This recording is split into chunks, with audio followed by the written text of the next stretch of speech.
Okay, so this is already part of what we should cover, no? It's not a very direct concern. And I'm talking about the forum that you attended last time. It's not a very direct concern, but it actually is, no? Especially when we go to Deuteronomy, which contains many of the humanitarian laws of the Old Testament. So there are laws that sound like they are laws that may be enacted, at least in terms of the way they're framed, no? So if you look at Exodus, there are laws there wherein it commands people to do this, and if they don't do it, there's a certain sanction, no?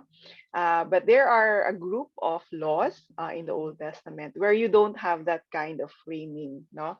There is a command and they're supposed to do it, but there's no corresponding sanction, no, just in case they don't do it. And we will explain why, no? And many of these are categorized under the humanitarian laws of the Old Testament, and many of them are actually contained in Deuteronomy. A few of them we would actually encounter in Exodus, no? However, let me let me just fix something.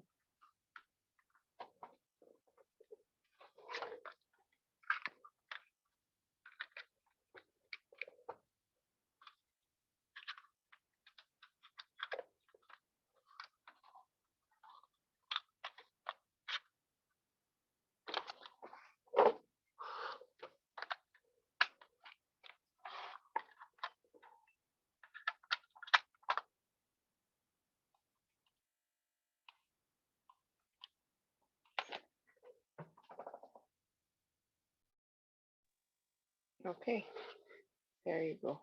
Um, okay. And I'm very happy that Dr. Athena actually dealt with Deuteronomy, no? Gave us an introduction of what it is. And one of the important themes in Deuteronomy and elsewhere in the Old Testament is the theme of remembering, no? If you put it within the narrative context, you have to remember that if you follow the narrative, by the time they are at Deuteronomy, the narrative that it's trying to portray is that they are already about to cross towards the promised land. No? So Moses, who is not, who was not allowed by Yahweh to cross over, was giving his final instructions for them. No, um, the next thing that we encounter is Joshua, of course, no? Wherein they're crossing the land already. They're at the at the edges at the borders of the land. And in Deuteronomy, Moses was urging them to remember. Now remember what happened. And in fact, many of the laws you will encounter, not just in Deuteronomy but in Exodus as well. No, when the laws on slavery, it would be usually introduced, not introduced, no, but it would say something like, when you deal with slaves, these are the things that you do, because you have to remember that you were once slaves in Egypt. No, so there it couches the laws um, within the framework of remembrance. No, or when they say when this is the situation and you have foreigners in your land, or ger, no, the not exactly foreigners, sojourners, that's what they call them, meaning people who are sojourning within the land. You have to do this, and many of these are humanitarian laws, no? And it would conclude again with, because you have to remember you were one sojourner in Egypt. No, so it's a very important theme that actually motivates many of the laws in the Old Testament that has to do with relational aspect. No, how do you deal with relating with the other? Remember, in the uh, in the Ten Commandments, there are laws pertaining to how they relate with God, but there are also laws that pertain to how they should relate with others. No, and that is the reason why when Christ was challenged to name the two most what are the important laws, no, that they should remember. He was able to distill it, no, very, very wisely, distill it into two laws, and that is love God, and the second one is love your neighbor, no. And I disagree with some of the claims that are going around that says that these are hierarchical commands. You have to love God first, and then love your neighbor next. No, I think they are intertwined, so that you are challenged to think through the complexities of relationship. It's not very straightforward, no? When you actually try to apply these commands in they're very, very wise commands as well, no. Even if one will argue that they're contextualized within the context of Christ, there is a way by which we can argue that they are commands that we should live by as Christians. So there's a way by which we can theologize from exegesis, that these are commands that we should live out, no. Now life is so complex, and so nuanced, that living out these commands need a lot of thinking, ethical thinking, so that you actually are challenged to try to seek the balance between the two commands. No, for example, just the act of loving your neighbor. There's a lot of argument. No, for example, in the pandemic, what is the best way to love your neighbor? For example, in the issue concerning vaccine. So some people say, let's love other people, so let's not talk about it so that we don't argue, no? And another sector will say, let's love other people, let's advocate for vaccine because that will save more lives, no? And both argument are arguing from the perspective of love. You see how complex it is. No, it's not really very, very straightforward. And here we actually uh, it propels us to look at evidence. No, what would be the best way to love our neighbor, given certain circumstances? And they're also not. I think that's the interesting thing about ethics. No, it's not really when you look at the law, law from the perspective of the modern sense, right? A big part of it, I don't agree that all of it, no, a big part of it is really very straightforward. If you kill somebody, there's the evidence there. um, there's the evidence there, no, there are criteria that has to be met depending on the crime. So for example, some crimes would require that you have you just have, this much evidence, and that you can be prosecuted. A certain crime will require more, no, and you have to look at the evidence that are required. So somehow you just have to tick the boxes, no. But when we talk about morality, it's more complex than that, right? And I think that's the reason why many philosophers in the legal sector actually say that in a way, law can be perceived as the minimum criteria for ethics. Because, for example, you can be prosecuted for doing something wrong, but and that will give justice to the person who is wrong, but it does not necessarily mean that you are actually repentant. For being prosecuted for what you did wrong means you're repentant about what you did wrong. No, now when we look at ethics, ethics is more complex, no, especially as you go through ethics that involve morality, no, you will see that there's a lot of thinking that has to go into it in order for us to really consider how we do things, no. um, and in a way the Bible is like that, no, the collection of laws there. So you have laws that sound like that appear, no, and we will look at it, not each one of them, but more or less we will do a survey. Can you still hear me? Am I choppy? I'm okay. Okay. Very nice. So just let me know, no, because my I'm using two connections in order to minimize. The other connection is telling me that I'm frozen.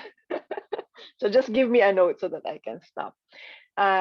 So when we talk about ethics, it's a little bit more complex, no, than that.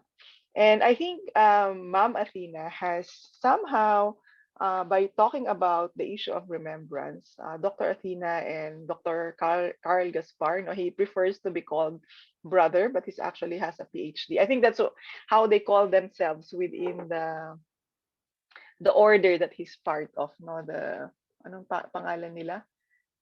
Redemptorist, no, CSSR, Redemptorist order. They call it the lay. So he's a lay minister. No, he's a lay minister.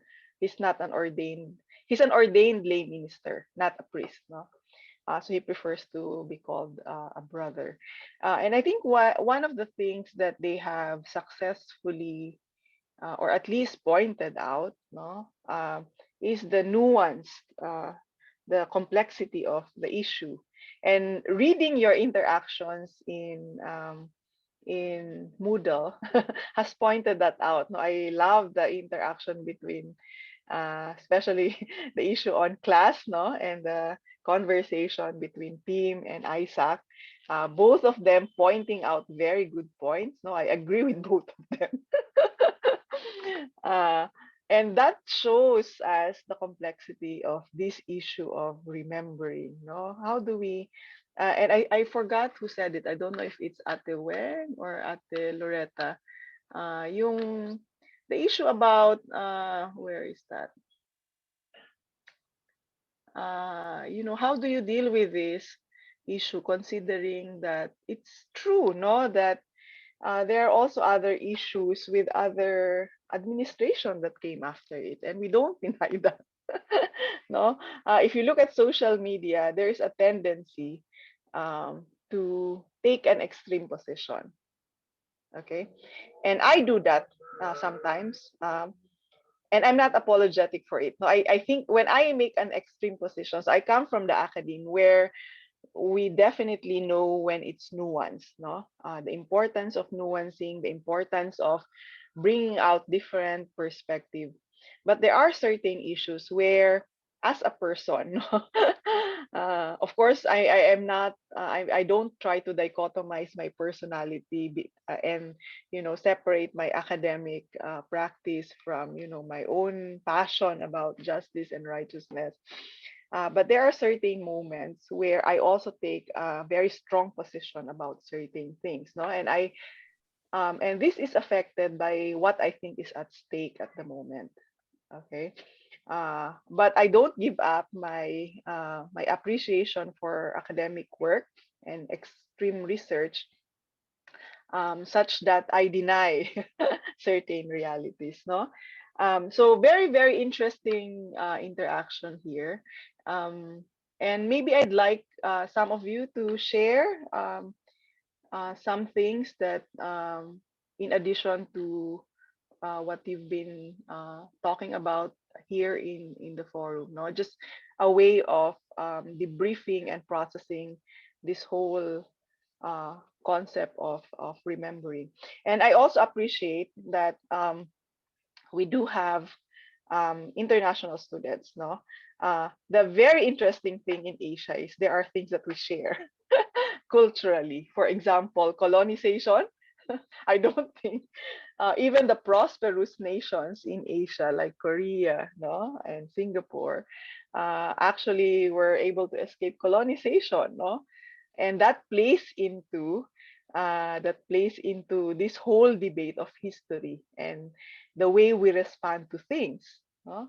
And the reason for many of our oppression, no. So I'm very happy, for example, when Chow was interacting, although she did not mention. I wish she mentioned a little bit more, no. But I was really trying to remember the bits and pieces that I know about history in her country, no, about the oppression, and some kind of oppression from their own, from people from their own country. No, it's not just the people who colonized them, but also, and that's true as well for Myanmar. No, there's colonization that oppressed them, but at some point, even prior to the ongoing militarization in Myanmar, there was a period in Myanmar, a very lengthy period, when they were under dictatorship, no, by the military. And in fact, I remember that was the time when I was a student in ATS. It was the concluding time, no, when Myanmar was still under military rule. So this is just a later development. This one that happened, no, recently, that we actually commemorated yesterday. I remember um, whenever we had classmates at that time coming from Myanmar, you can see, no, in the physical manifestation that they come from oppression, no, and the longer they stay in the Philippines, there's their faces, no, they learn to be happy and enjoy a little bit, and many of them really would tell us when they are about to go back home that they're very scared to go back home because uh, of of what is going on in Myanmar. And so uh, when they finally gained a little bit of independence from the military, it's not full independence, I think, no. And Pan and Ongnan can correct me, but we were in the UK at that time, and we were celebrating with the Myanmar, no, when finally uh, there was a change in the government. We were really, we were all very, very happy about that development. So and that's the reason why I'm very passionate about this issue in Myanmar right now, because I've seen it, no? So we have parallel experiences in terms of oppression. And um Esther also mentioned something, no, about Korea. So you see these parallel experiences that tell us that people in power can really oppress. No, there's that. It's when you have power, there is a very, very strong potential to abuse that, and that can lead to oppression. Even the best people, I think, will have that potential. Okay. So I want to give a little bit of time, no, to for us to maybe do some more conversation about this. Um, any points that you want to raise? Team, are you raising your hands? Yes. Yeah, maybe I just have a little bit of a comment on the parallel histories I think that we see here in Asia, let's say. And I know I'm speaking of this as an American, so I didn't even grow up in Asia, so I know I carry some ignorance, I think, when it comes to these things. But I think just the main comment I have is that I think it's also important when we compare our various, let's just say, national histories, that we don't conflate uh, our histories as if we completely understand what happened in each other's countries. And what I mean by that, just for instance, I've had some conversation actually with Korean friends about Korean colonialism.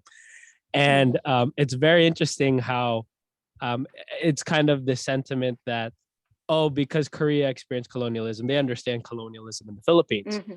But they Mm-hmm. are very, very different experiences of colonialism. The experience of Mm-hmm. colonialism is a very broad experience. I mean, America was colonized. Mm-hmm. So there are very, I think, a lot of, we have to recognize the nuance, I think, too, Mm-hmm. when we see that. I mean, if we look at face value, just look at the experience of Korea's colonialism was 40 years. The Philippines was colonized for 400 years.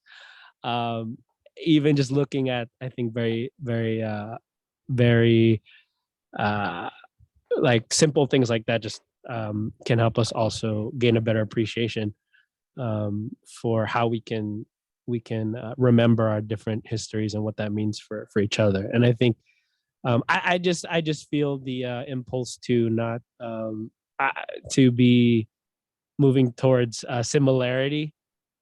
I'm just very hesitant for that because I think it tends to lead us to assume we know things that we don't. And I'm not saying anyone's doing that, but I feel that for myself is when I start to believe there are a lot of similarities.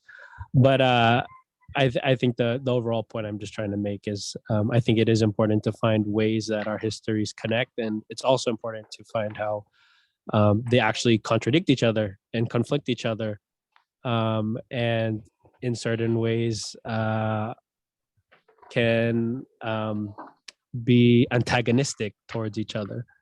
And I think that's also part of our responsibility of remembering justly, is that we also are able to point those times, those moments out, those dynamics out, and how they play into how things are today. So yeah, that's my main point. I'm sensitive on the whole colonialism issue, so I wanted to comment on that. Thank you. Yeah.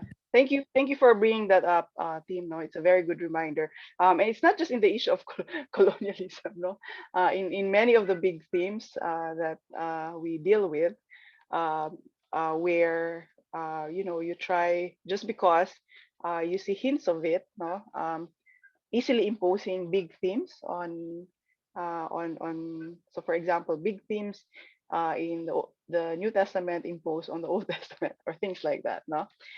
So we have to strike that balance, because they have each the way we look at things, whether in the macro or in the micro, no, they have their uses, no. So when we look at macro, and recognize these big themes that tie our experiences together, that allows for conversation, no? Because there are similarities.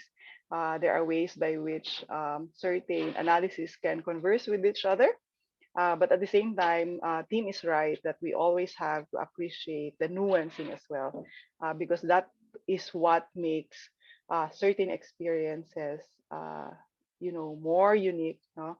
And in order for you to, in fact, address um, actual problems, the approach has to be more nuanced. No, and in the academe, that is what is practiced, no, the nuancing, and I think that's the reason why sometimes uh, I've seen academicians talk about history of the Philippines, like Joseph Scalise, no. So he's a historian who's the son of of missionaries who came to the Philippines, and so he identifies himself more with the Filipinos rather than with Americans because he grew up here. But then he went over to study. In fact, he studied Philippine studies, no, abroad.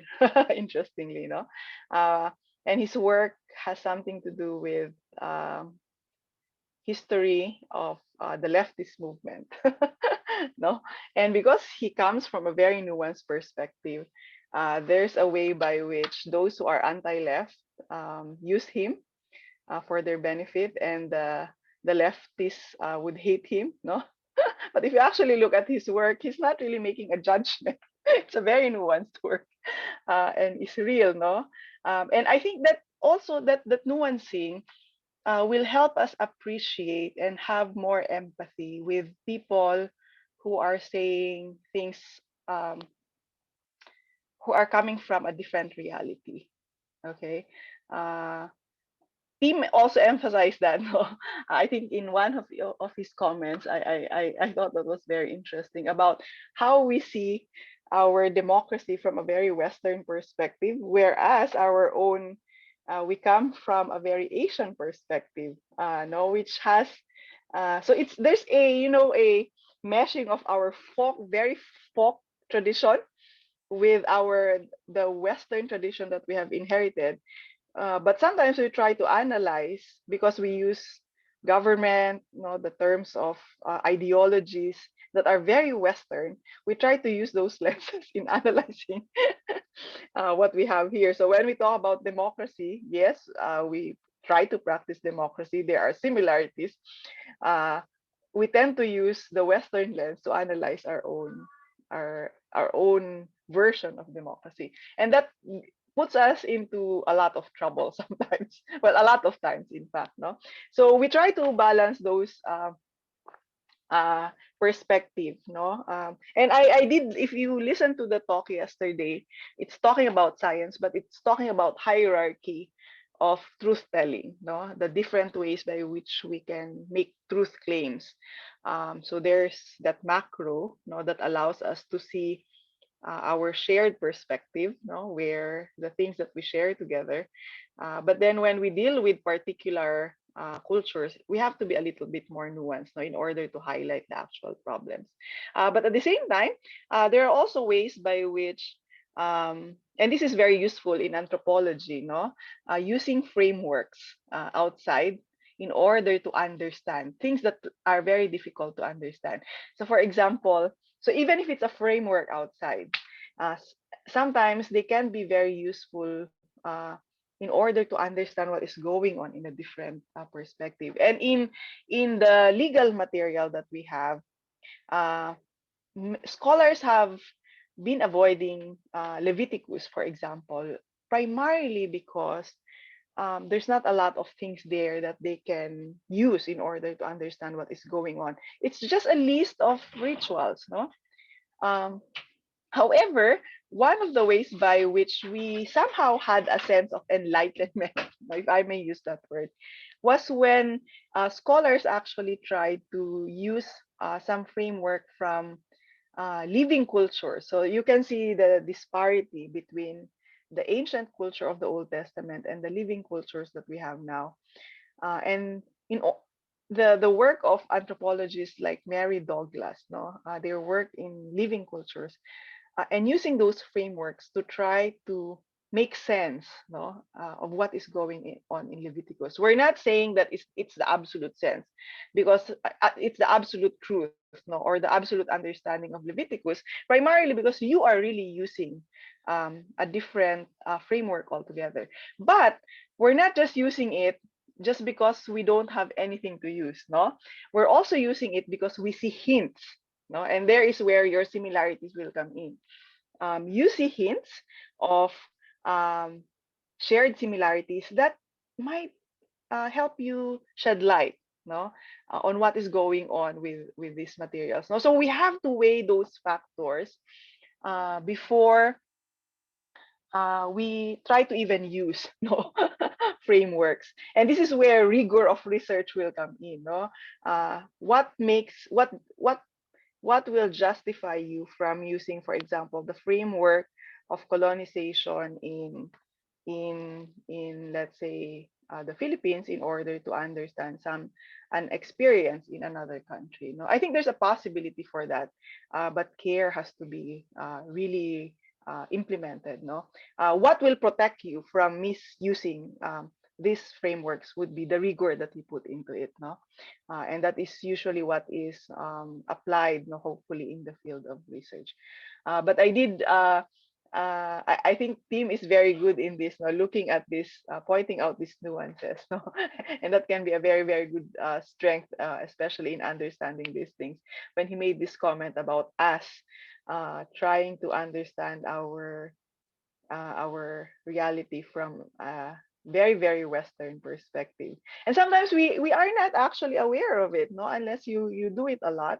You know how uh, I saw a poster in my own university, you know, so there's a lot of effort in Edinburgh right now about decolonization, decolonizing religion. And I thought, wow, religion is a very Western term.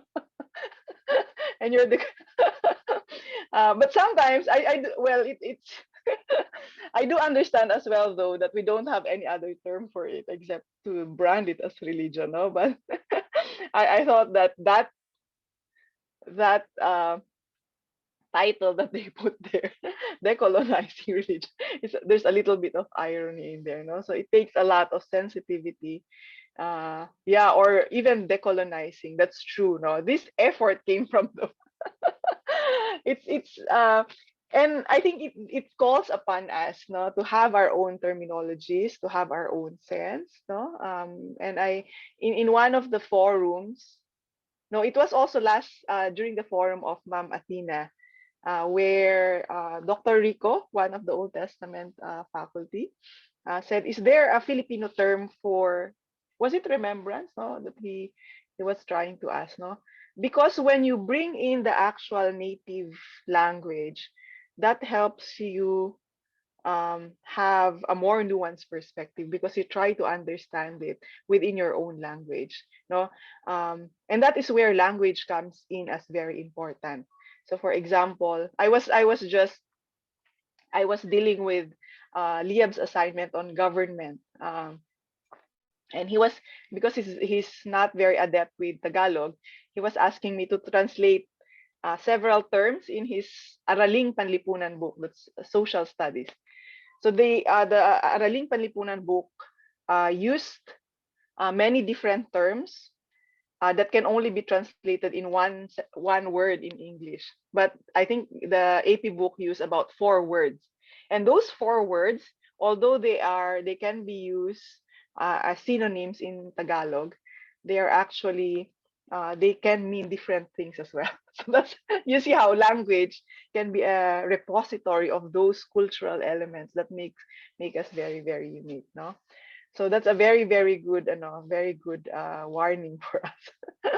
Any other comment as well that you might want to bring up? Even something that you actually mentioned here that you might want us to, interact with.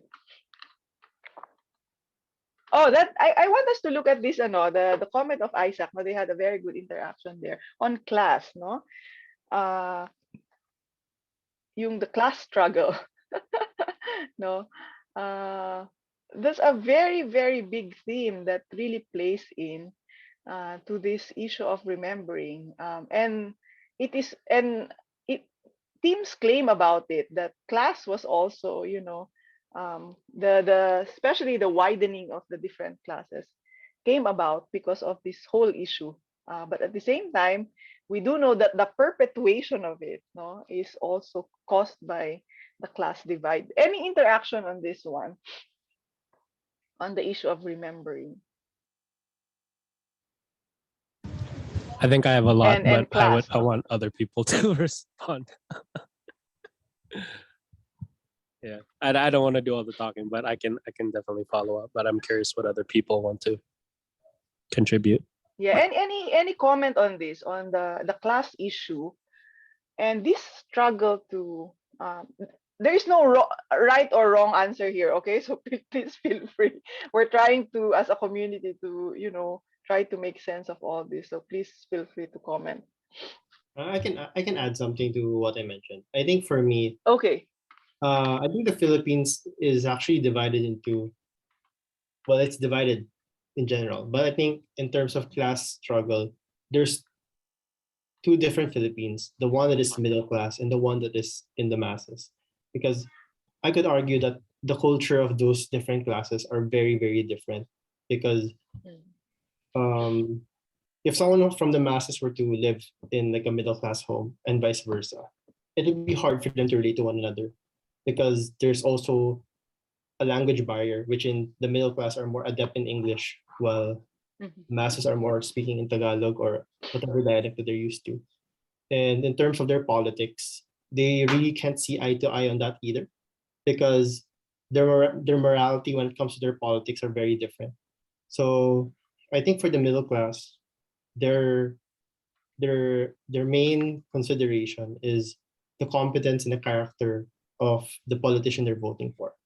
But for the masses, I would, based on my observation, they're more likely to vote on a politician based on their reforms or their bias towards poverty.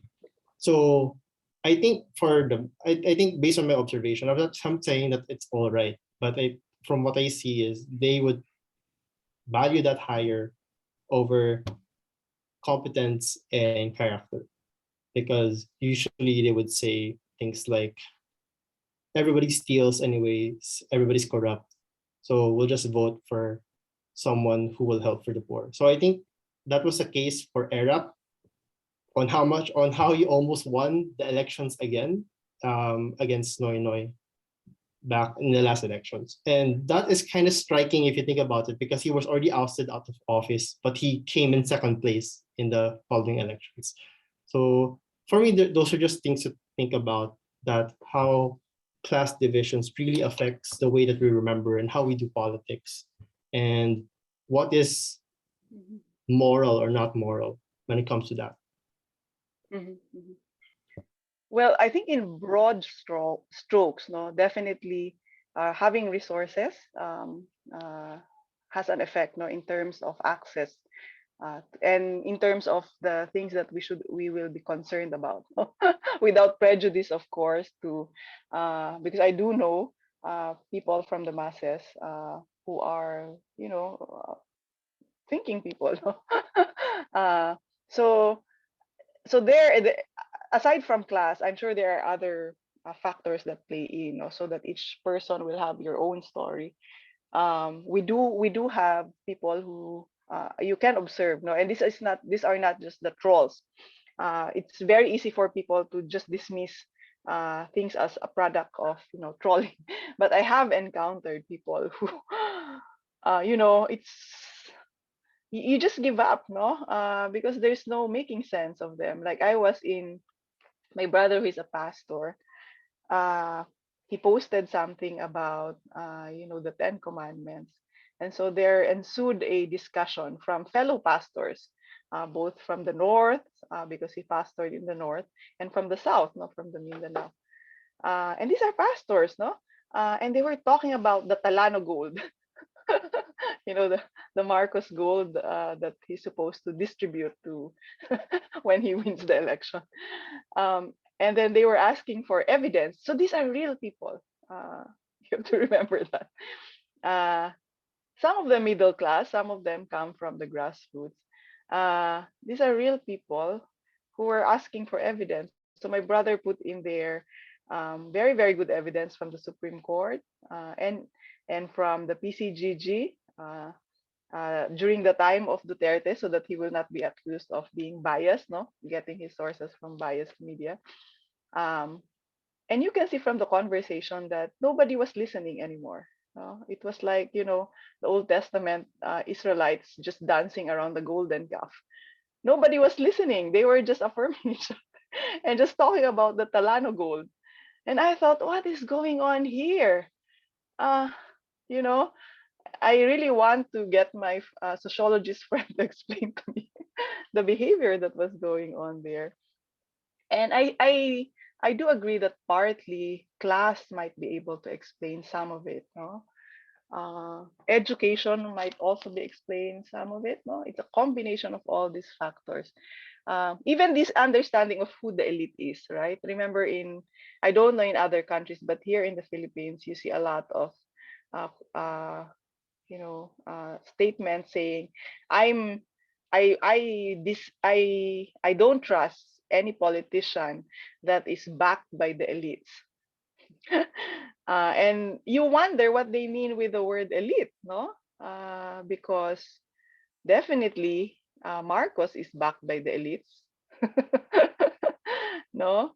And I would say that actually one of my friends said to me when he was talking about, these elites, no, the mistrust against elites.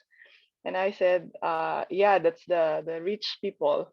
And my friend, who's a sociologist, say, actually, you're part of the elite. No, you're an educated elite. You might not have the money, but you have the resources in terms of training. And that is true, no? What do we mean by these things? And it calls upon us to really be aware of this in order for us to have some genuine conversation with people. I was very interested with what Claire was saying. No, she coming from the north. I come from the north as well. Uh, and I've tried to reflect on why I think the way I think, and not the way most people in the north think. No, and you know, we always talk about the sufferings in the martial law, but it is also true that in the north, no, we had fun during martial law. We never had that experience. We never had that reality, no, in terms of the suffering, because we were the favorites of the Marcoses. So we had very good roads. The Marcoses would always visit us. I don't think that economically we were okay, no. But if you contrast that with, let's say, the famine in Negros, definitely that did not happen in the north. So there's a different reality there. So this contrasting reality, how do they play about in terms of this uh, shared history? So any comments at all? Team, do you want to say something?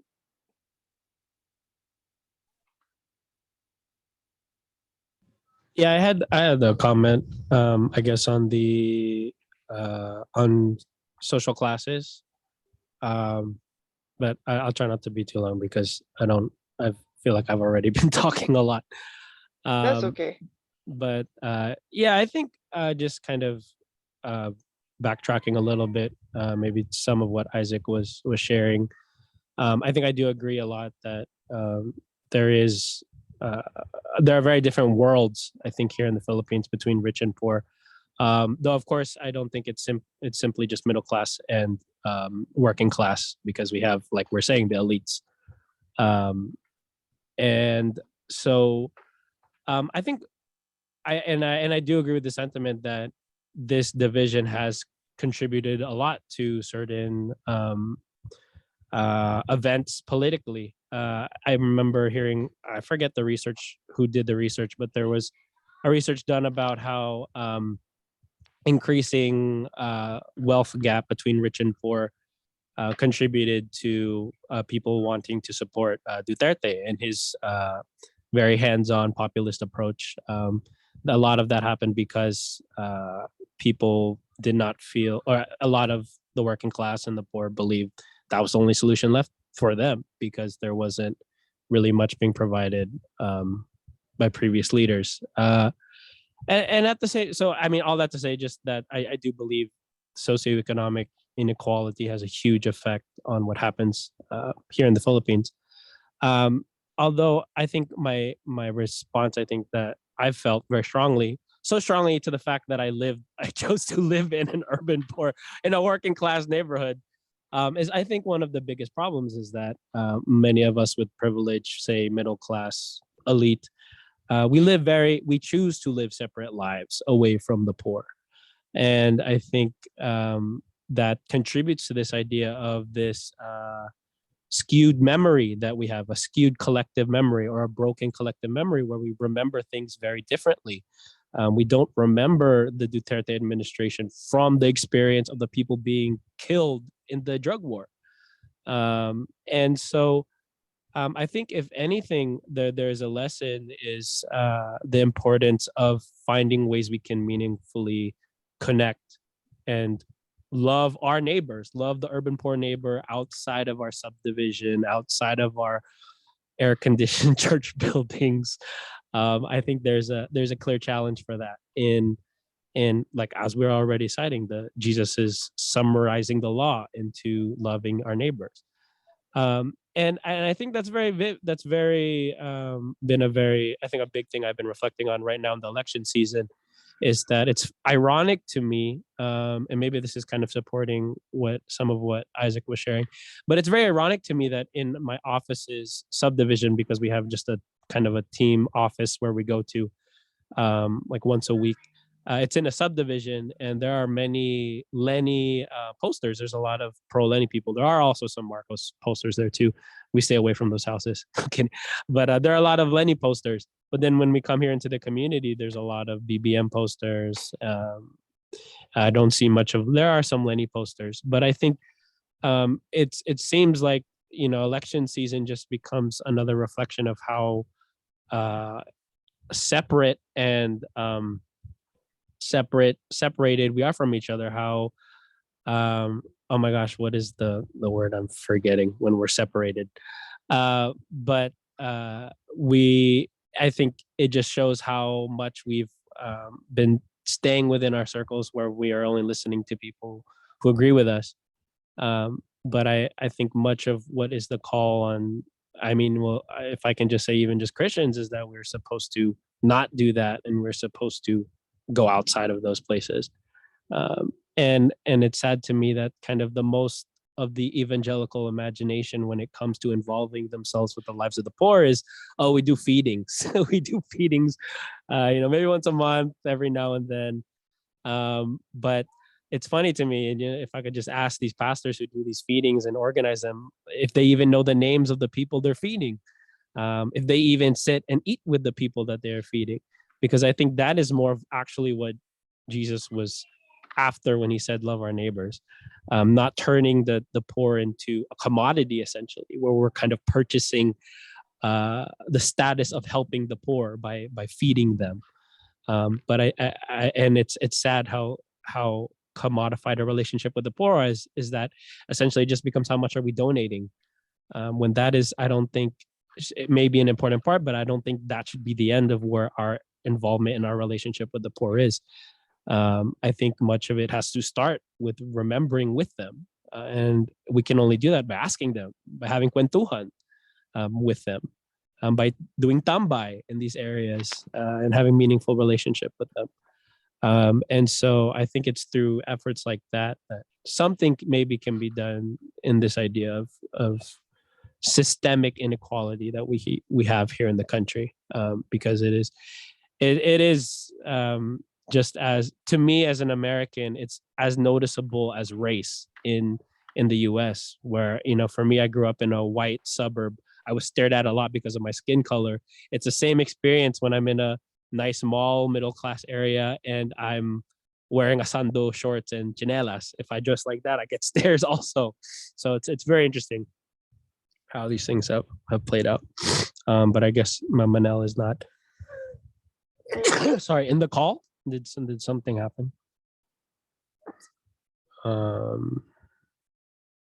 Yeah, I think she got disconnected. Oh, okay. Yeah, sorry, I was talking very long, so maybe she also just got tired of listening to me. I don't know. Maybe anyone else wants to contribute. There were a lot of people who wrote on the forum, or we can just wait quietly for Mama now.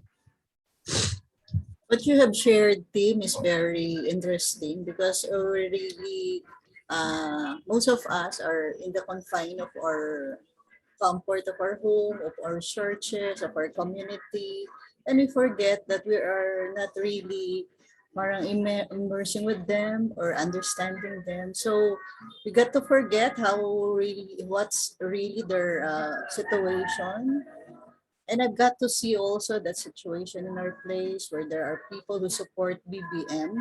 But in Facebook, there are many Christians, friends of mine who are supporting Lenny. But there are also pastors, many of them are supporting BBM. So I got to reflect, why do we still support this, let's say, at the BBM? Because we know what they did in our country. So this is sort of, we have to reflect of what we are doing as a Christian. So what are our roles? So I got to share your sentiments. Thank you, Ate Weng. Sorry, I got cut off again. Can you hear me? It's really so difficult. Yeah, Yes, okay. ma'am. Thank you for those to sharing that affirm, the need for us to uh go down to really, walk the path that others walk in order to have a better understanding of what is there. And that's where I share teams, teams sentiment on that. Um, that the sometimes it's so easy to have a, well, it is true. I think there is truth to it, no. I come from the, well, at least my roots, no, which I've experienced growing up, come from, the really really low class. No, my parents are uneducated. We're very very poor. So I have a sense of that, no. um and so I can say, as somebody who came from that there is a truth to it, that class would really play into it. But at the same time, what Tim and Ate Wen pointed out, no, us understanding where these people come from might give us better insight in terms of how we approach certain things, no. And it's really immersing, immersing ourselves within those communities. You'd be surprised, no. You'd be surprised about the wisdom that comes from people in poverty, no. I consider my parents as two of those, and I have encountered people who've not gone through formal education.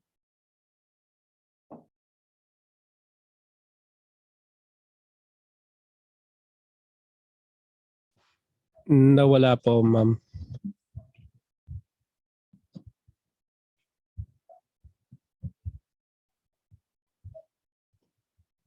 Oh man.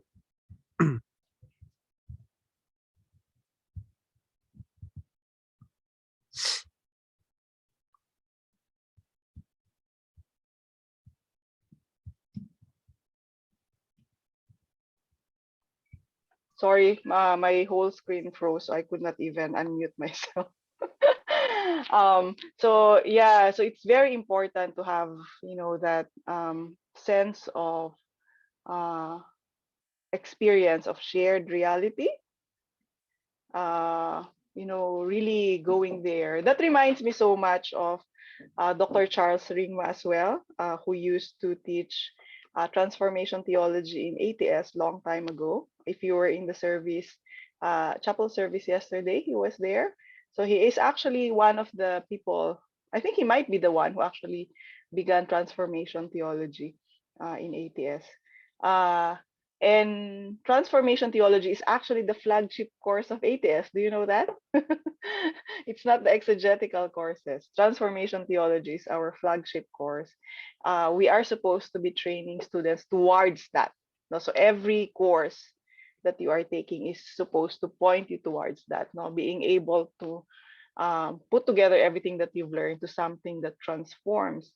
And so he was the faculty who started that. And when they were here in the Philippines, like Tim, he also chose to stay in a drug infested community. So during the campaign of Duterte, even if Dr. Ras was even if he was in Australia at that time, he had a lot of insights, no, about these many claims about drug addicts. Diba? So the main campaign was do away with the drug addicts because they are so and so. Uh, and Charles was saying, no, was emailing us, that is not true. No, that is definitely not true. That is coming from a point of view of ignorance. And he was speaking it as a foreigner who's lived within the slums wherein there's so many drug addicts there. Of course, some of the claims would be true, no? We're not saying that it's totally untrue, but we cannot make big claims. And I think it goes back again to what Tim is saying, that our claims has to be more nuanced and when we make certain claims, it would be good to have disclaimers about it. No? That while I'm making this big claim, I understand that this so and so is a reality elsewhere. No? It would be good to show awareness of that. So it's very important to listen to people in the margins. No, any other interaction on this issue related to remembering? We'd also like to hear from our international students.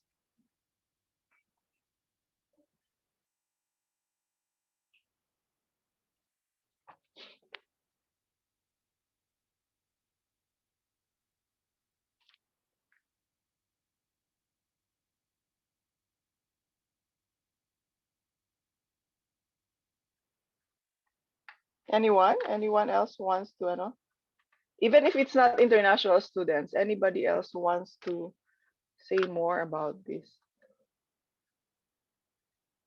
Okay, let me just bring this up, no, because it's an issue that was asked a lot during the forum.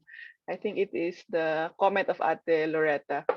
After the Marcos administration, how many presidents ruled this nation? That's true, no? And has anything changed in the course of politics? Now, one of the main argument is, has anything changed at all? Did we really achieve?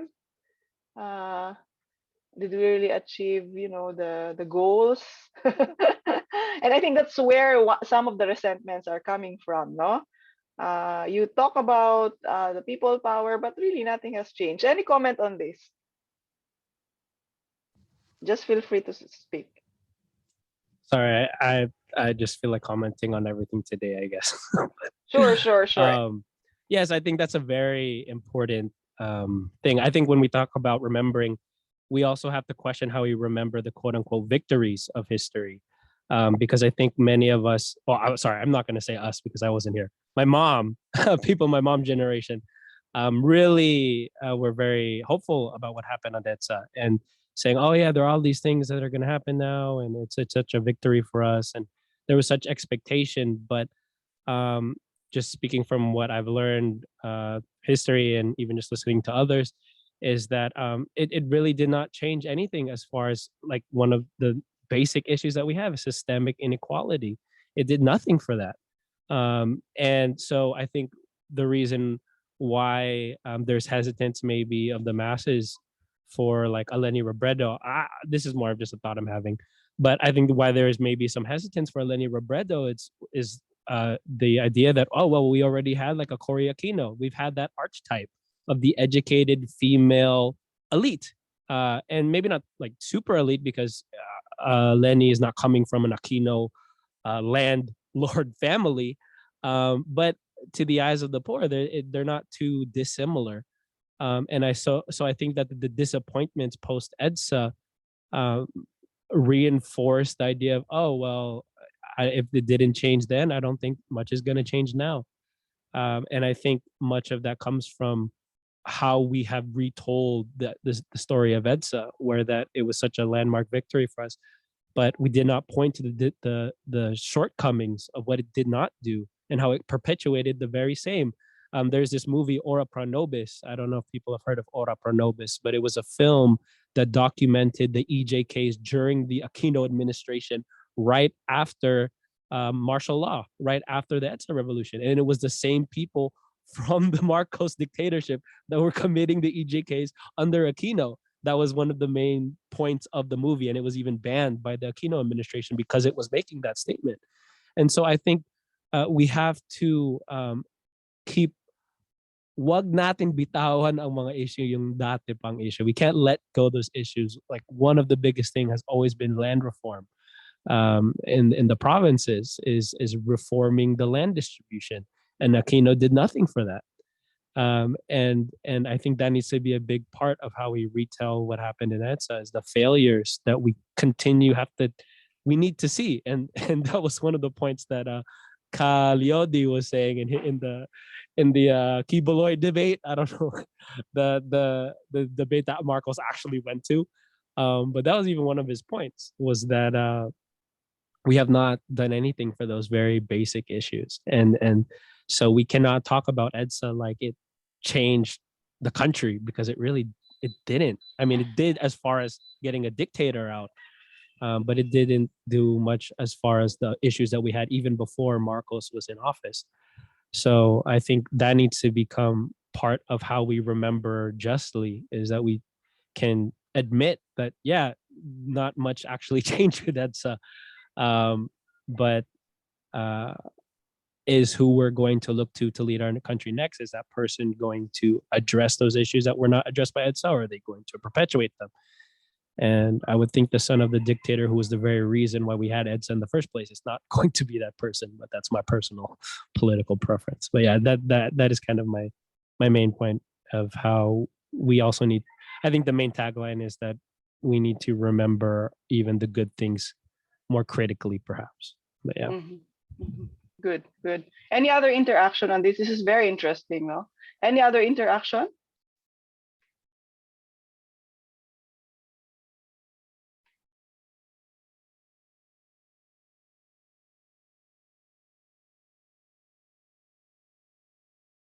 Especially, no, I do appreciate that team, no. There's a tendency really to and I think it has something to do as well with how we position ourselves politically, no. In fact, I was one time barred from a group chat, just because I said I think you have to be cautious as well. No, when you're talking about this Primitivo Mejares material that's going around, which is definitely captures some of the truth. But I said you have to also take it with a grain of salt, because you have to remember that he only defected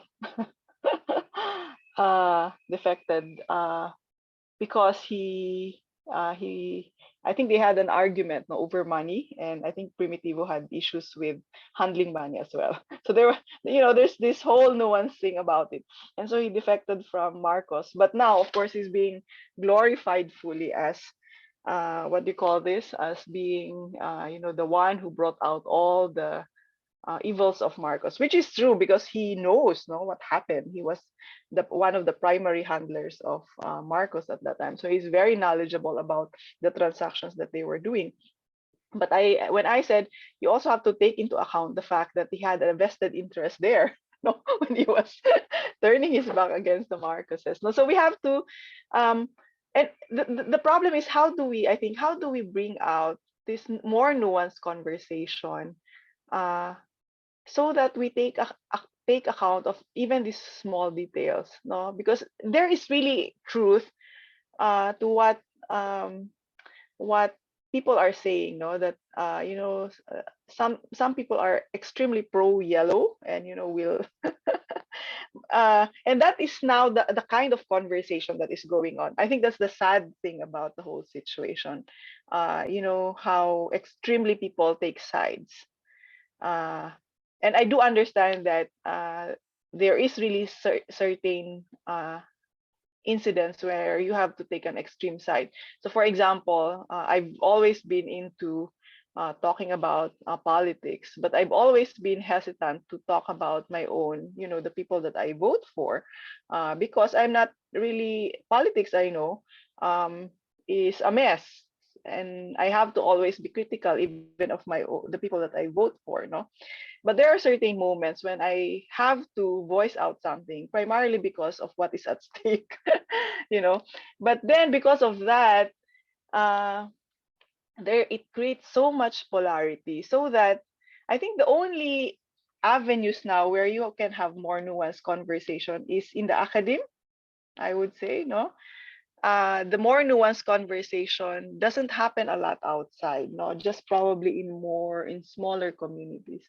So maybe there is also this there is this need for us to develop this culture or this environment of having more nuanced conversation, wherein we can assess the situation as a community and be able to say it is true, no, that there are so many faults along the way, even post EDSA.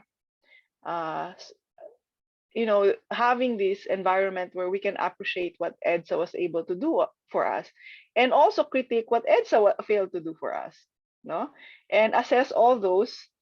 So, in light of those realities, how do we choose our leaders? No, for example. So there is really this need for us, and I think this brings again that what Ate Weng's point, no, and team what team was trying to bring out earlier, the need for us to go down to the communities and really have that shared conversation for them, with them, no, trying to listen, because it's also very easy. I've seen so many of my friends calling people bobo, no, mga bobo. And I do understand the frustration sometimes. I get so frustrated. In the past, I've been, especially when I was still in the UK and I wasn't accountable to a lot of organization. I tend to lash out, uh, bring out my anger as well in social media. So I do understand that, the frustration. But at the same time, I can also speak as somebody who come from the grassroots. That you cannot just call every one of them bobo, no, because I know people who are very very smart and can explain their votes from a very very critical perspective. So I think people like us, it's incumbent upon us to have this role of creating these spaces where conversations like this will happen, so that it doesn't just happen in the academe, in ATS, for example, no. So any other interaction about this, especially those who've had experiences of talking with people in the grassroots, pastors should be able to because you have so many experiences with communities. Now, what can you say about this?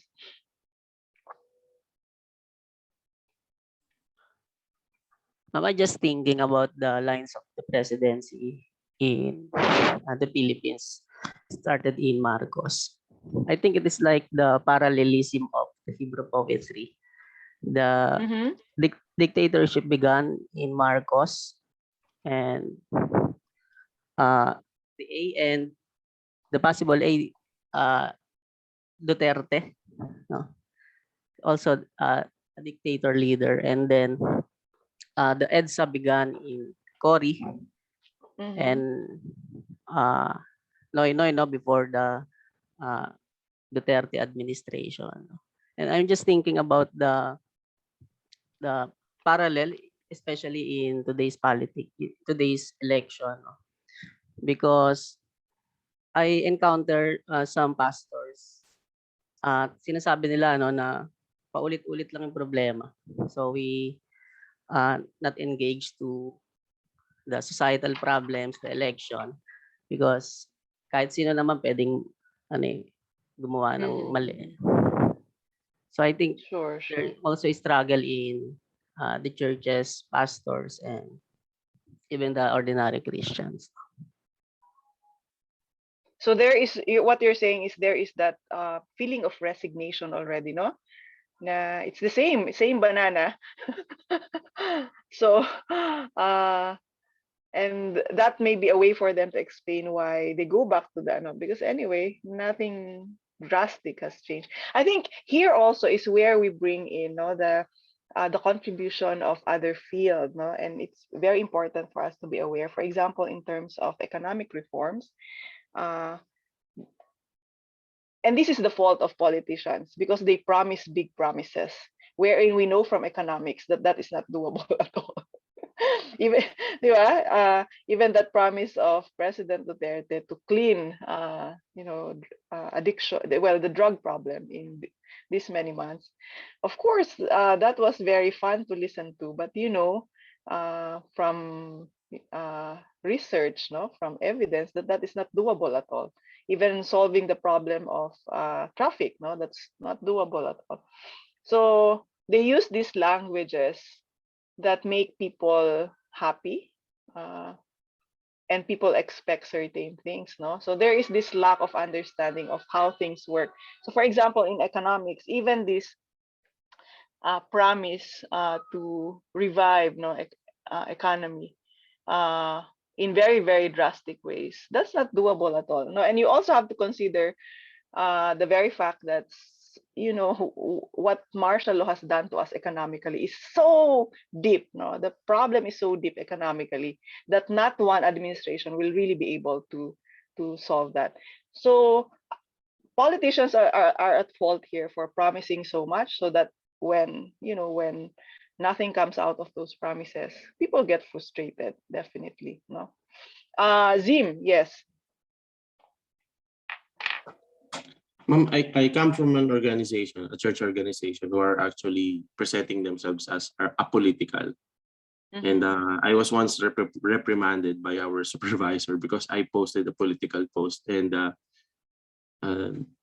that pastor was reminding me that we pastors should not take sides or should not endorse any political entity, whether directly or indirectly. And I think that reflects a lot on the church members, especially when they choose leaders or when they elect leaders, because I think the effect of it is that the pastors, or that rule, actually prevents the church members to think or reflect the right, the wrong from the right candidates. And actually, I'm very I'm discouraged actually by our church, that rule from our organization, because ironically they are asking they're asking us to be neutral or apolitical. But when I look at that pastor or that our supervisor's Facebook account, I saw a lot of BBM and Duterte po. So and that effect also is that his members, the church, I have a lot of friends that are his members, are also posting hate posts against those who are against Bongbong Marcos. And I'm speaking at the church perspective. That's maybe I don't know. I'm really torn between, is it really okay to discuss these things at church when some of the organizations are have policies in like this, and then they're actually preventing their members to to think about it and have their own assessment and evaluation for the candidates. Mhm. That's a very, very practical question, no? And even that's any opinion about this? No, how should the church deal with? Definitely, I think, no, as somebody from the Old Testament, a huge part of the Bible uh, talks about politics, and so this has to be the concern of the church as well. No, now politics can be defined very, very broadly. No, no, so there's the politics that involve, choosing candidates related to election. But there are other ways of going about politics as well. So I want us to try to figure this out. How should the church deal with this, no? This issue of politics.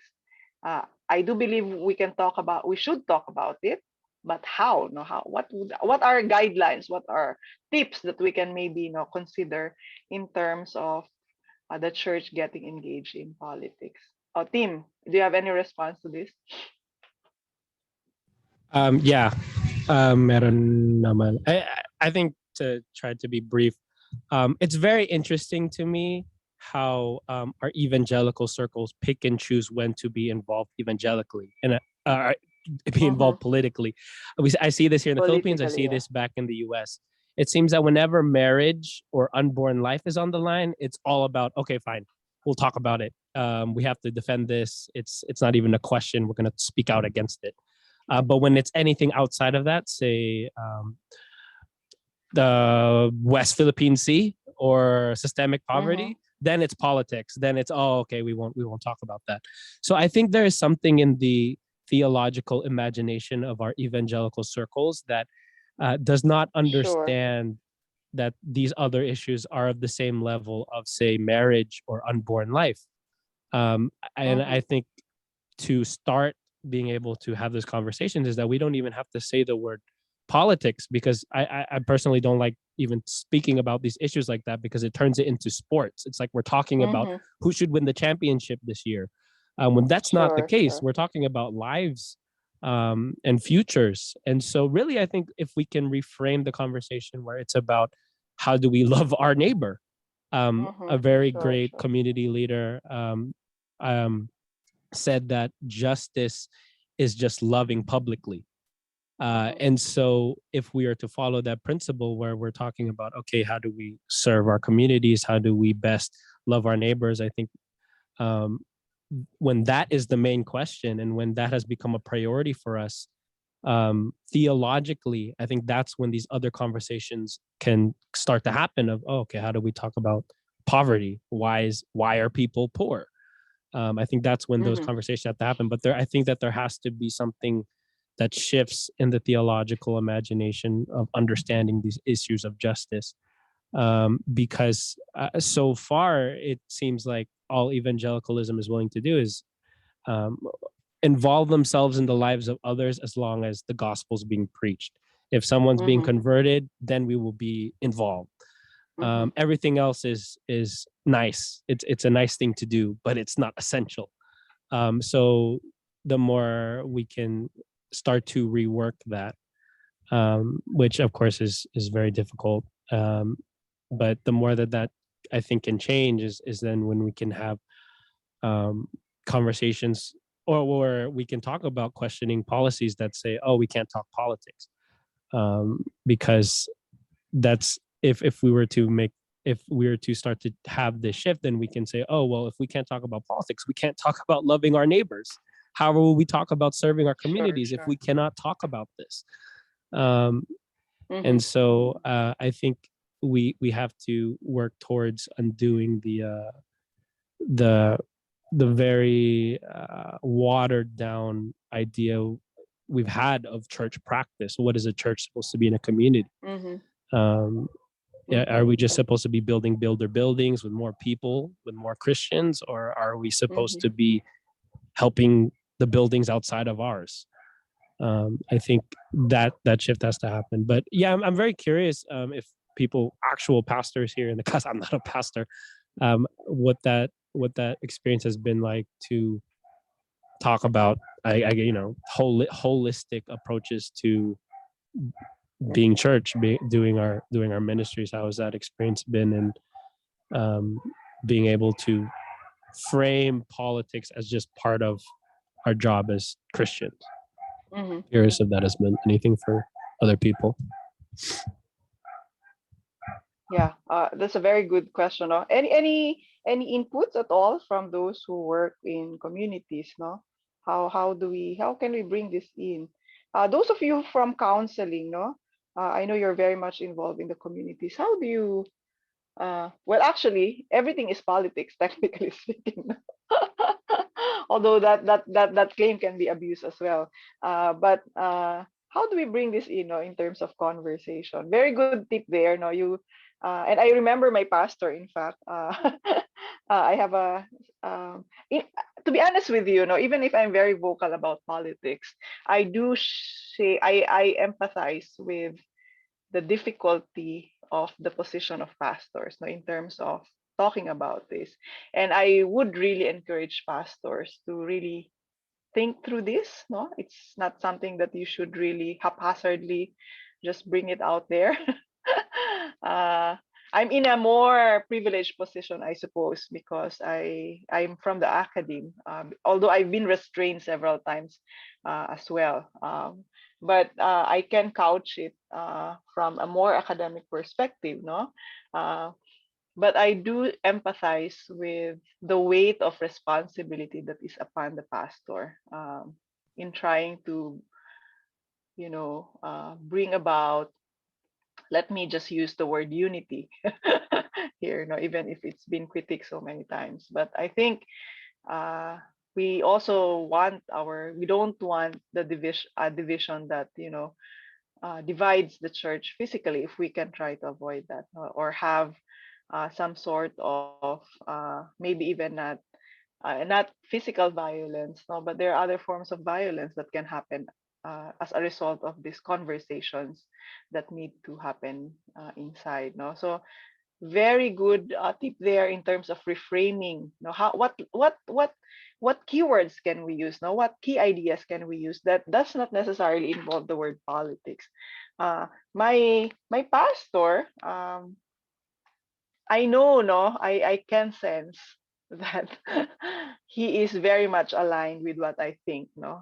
If I exegete his messages, but he is able to.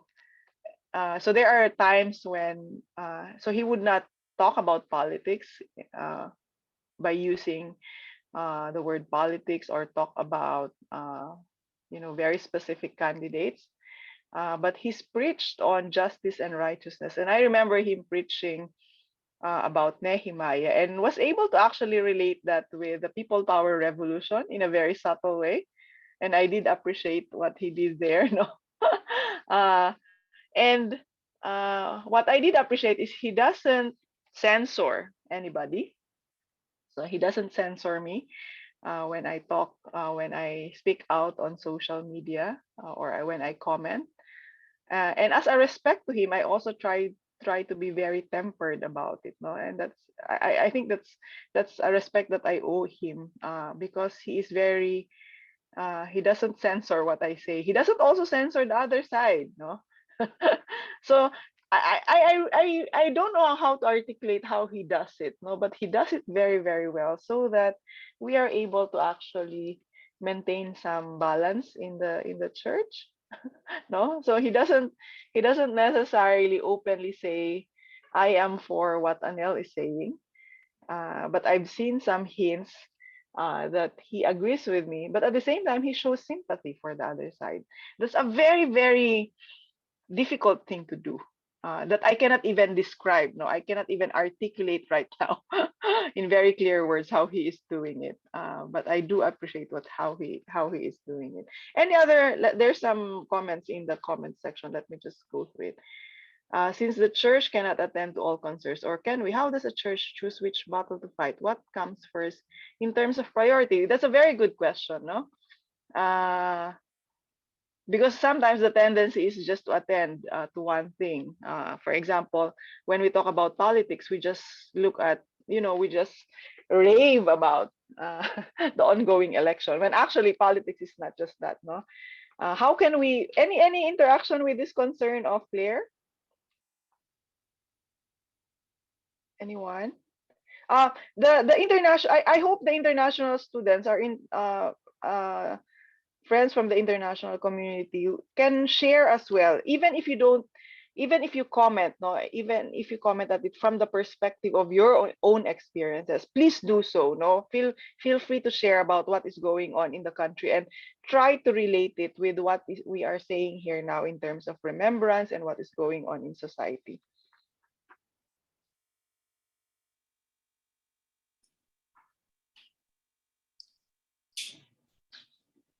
Any interactions with what Claire is asking here, which I think is a very, very valid concern, no?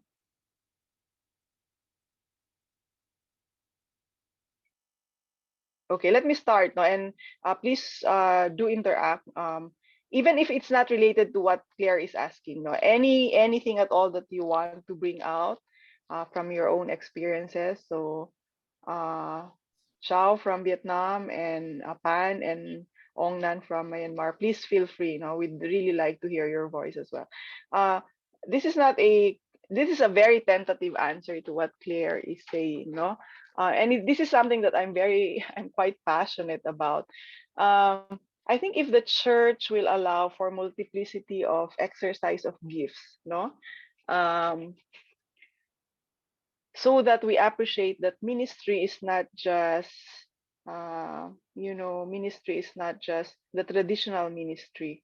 So, for example, if a doctor is doing very well in terms of using her gifts to serve communities, then that is an expression of the concern of the church, not just allowing that person to flourish, and not necessarily pressuring that person to just engage in the traditional kind of ministry, especially when that person is very, very busy. Because I think the 10, of course, if they engage, I do believe as well that it is the duty of every believers to make sure that the church will continue to flourish. But at the same time, the church should include that as part of their ministry. They should be proud that they have members who are doing other things, no, aside from the traditional kind of ministry. For as long as that what they are doing contributes to the larger wellness of the community, no, it's not a very selfish act, then we should allow for that, and claim that as the ministry of the church, no, that is part of the ministry of the church. uh, if you have members who work in, for example, in the corporate sector, no, the usual, traditional work that we consider as work, and see that as a way for that person to contribute his gifts towards the wellness of the community. No, it may not have the usual spiritual flavor, no, the thing that we attach, the labels that we have, the usual labels that we have for what is called, that we call as spiritual or ministry of the church. If we encourage that person to flourish, so that he can contribute more towards that, because it contributes to the wellness of the larger community, including the church as well. And the church can recognize that as ministry, as part of its ministry, primarily because that member is part of the church. Then I think that is very good, no? Um, of course, the pastor should continue to direct the growth of the church, no, spiritually. Um, I think the problem here is when we label certain things as spiritual, and the others are mundane, or how should we call it, uh, secular and spiritual. I think that's where the problem lies, no. Uh, because for as long as we continue to, and that's not in the Old Testament, do you know that there is no sense by which there is spiritual and secular? I think that is one of the strong contribution of the Old Testament to this discussion. Everything else is spiritual and everything else is secular. They're all intertwined, no? If you notice in the Old Testament, there is very big appreciation for the wisdom literature. If you look at wisdom, what it's talking about wisdom, or what we do at work, those cannot be subsumed under categories that we would consider as spiritual in the modern theological sense. Okay. So everything else is under the purview of ministry. Technically, if you allow me to use that very modern word, no, ministry. So the farmer doing what he does, that's part of ministry.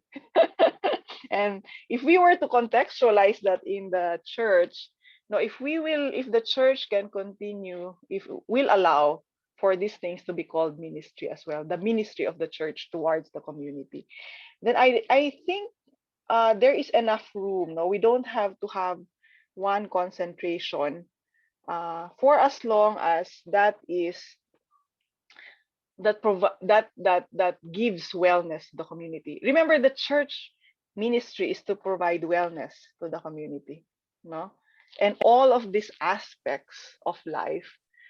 If there is something that the church can contribute via one of the members, and we support that member, then I think that enlarges the ministry of the church.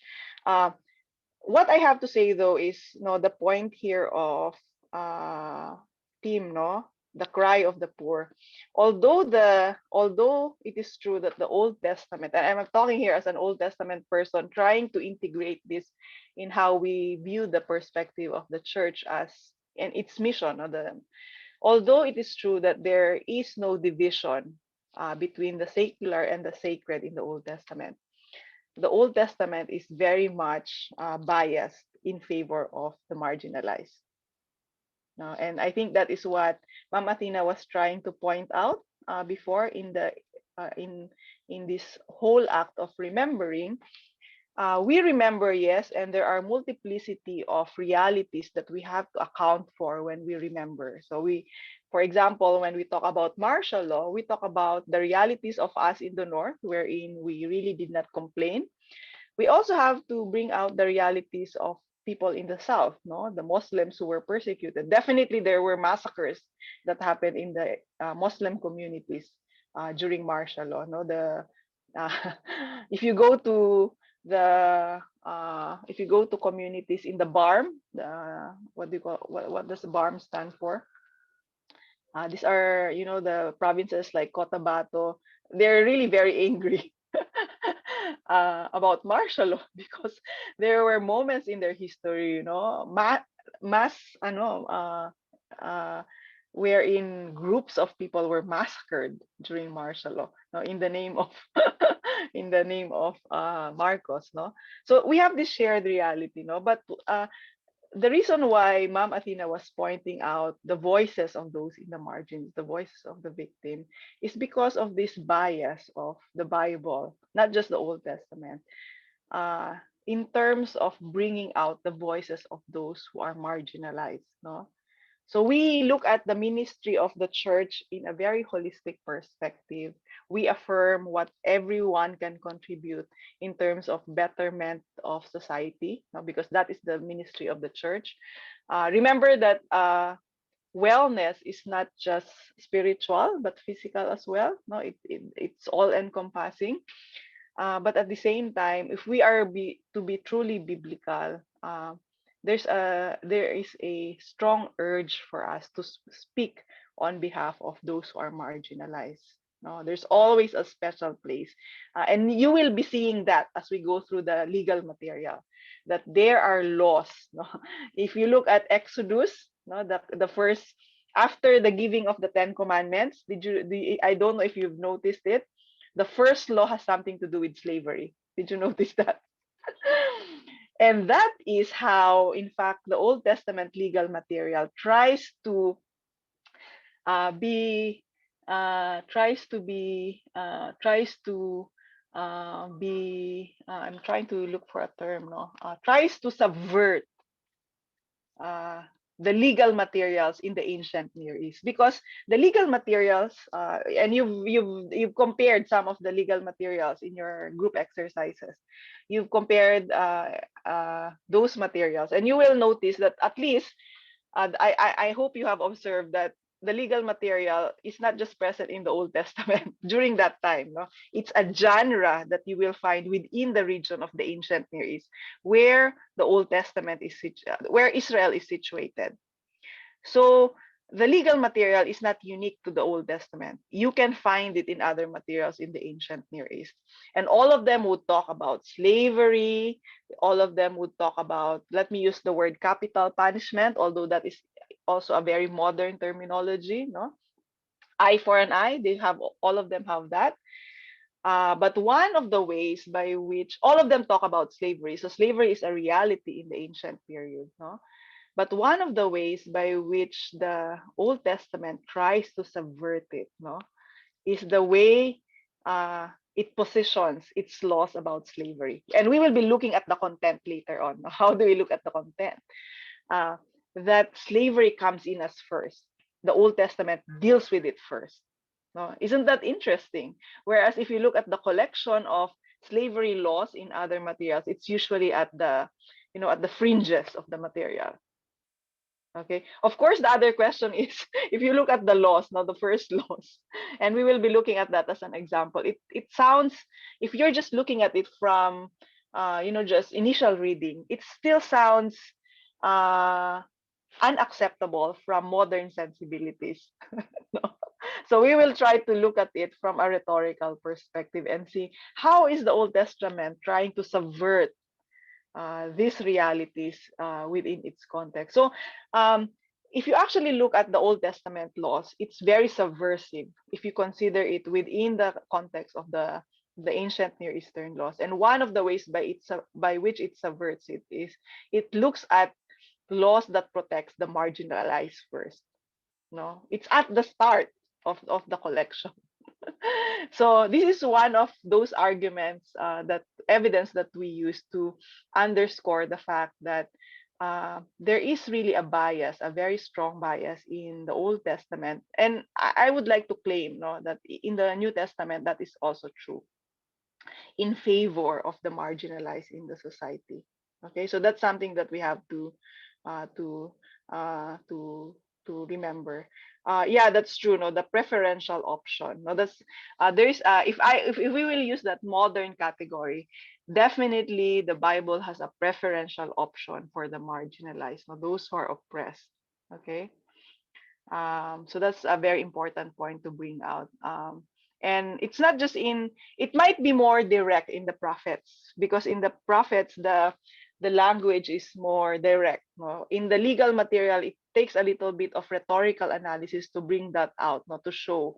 But just pointing that out, that structurally, if you look at the structure of the covenant laws, no, we call it covenant laws, Exodus 18 to 22, I think, no?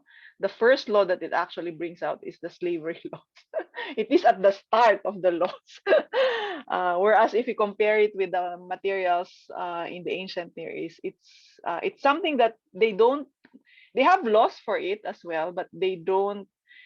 It's not a primary thing that they are concerned with. No, if you are just looking at the way they structure the legal materials in the other collections.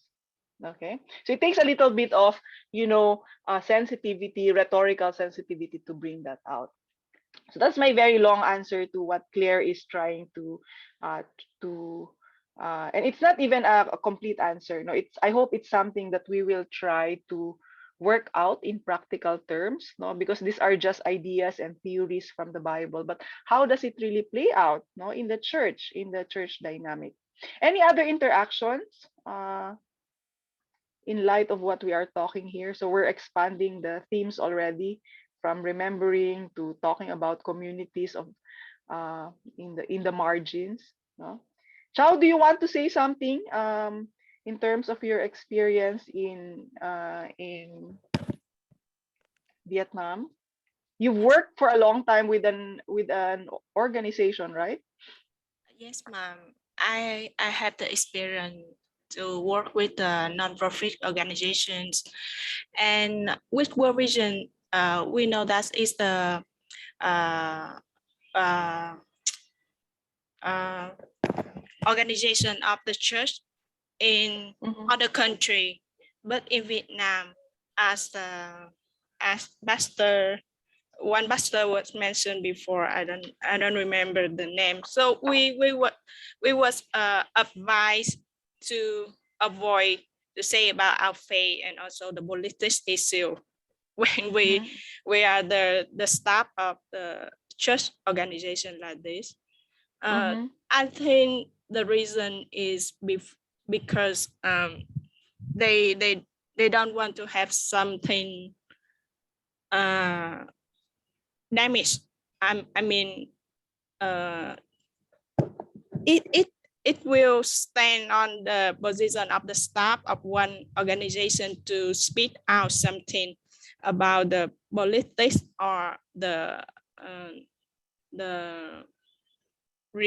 religious issue. So the Sure. organization will maybe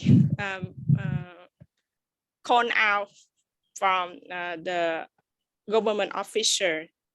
And yes, and that's why, and also for the church, the pastor here, they also avoid to speak out about the ballistic in front of congregation. And even in the personal talking, they also, I see that they also speak about it in the gentle voice, only in the peer-to-peer, not avoid to say their opinion in the crowd. So something like that here.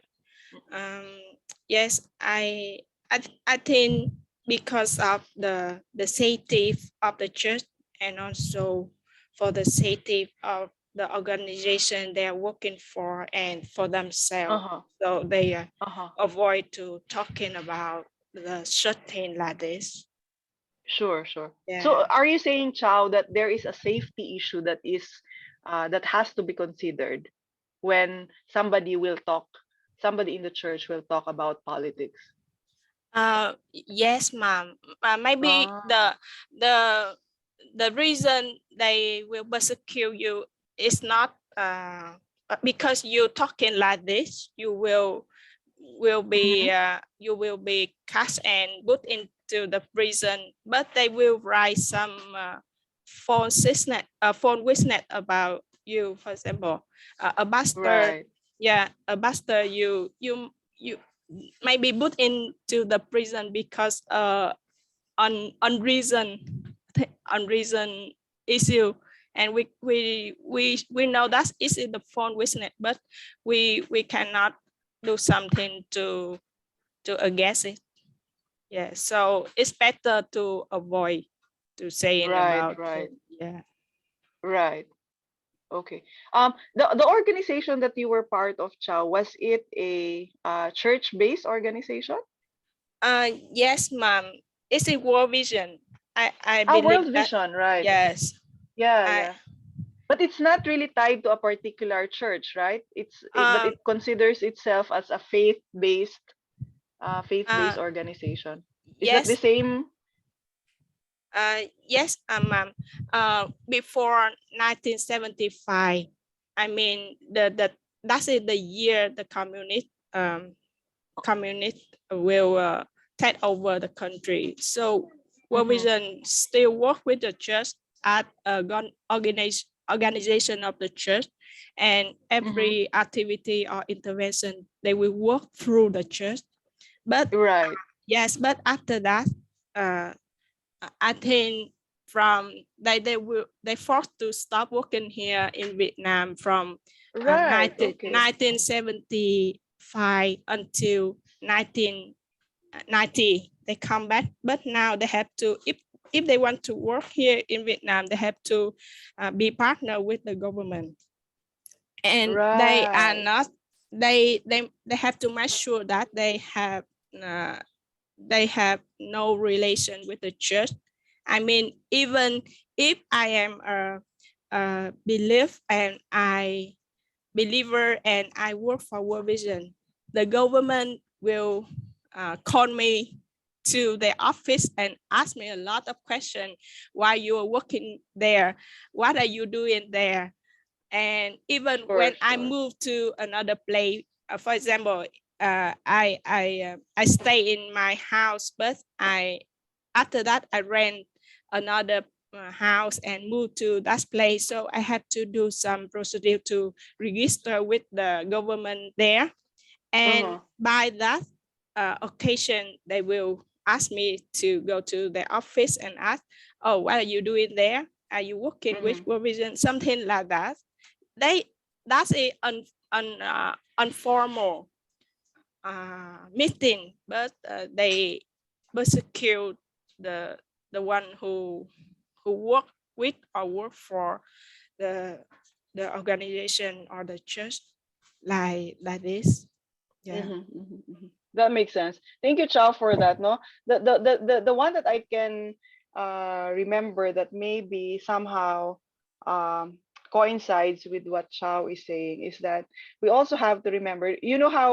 Um, you know how uh, being involved in politics, those of us who are able to talk a lot about it, that's actually a privilege. No, for some people there's a restriction, and we should also and I think this is where what some of you have been emphasizing, listening to where people are coming from so that we can appreciate why they behave the way they behave. No, that those of us who, there are so many people, and sometimes I end up being in that position where I judge people just because they don't talk about it, not knowing that they don't talk about it, not necessarily because they're not concerned about it, but because they have something, other things to contribute, and what they are contributing to the wellness of society actually may restrict them from being actively participative in aspects of politics that we hope they would be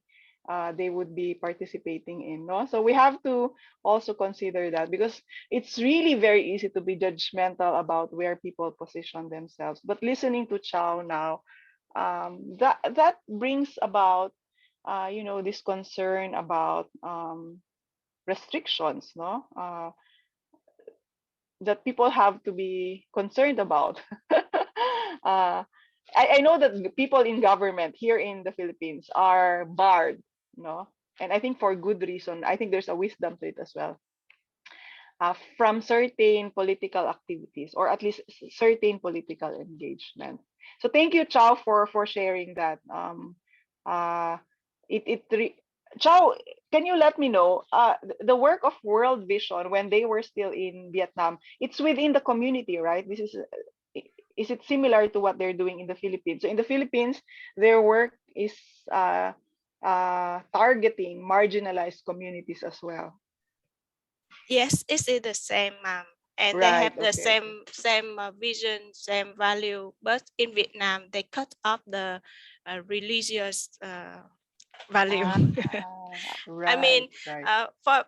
for example, in other country, they may witness about their faith when they work with the uh, people. I mean, the vulnerable people.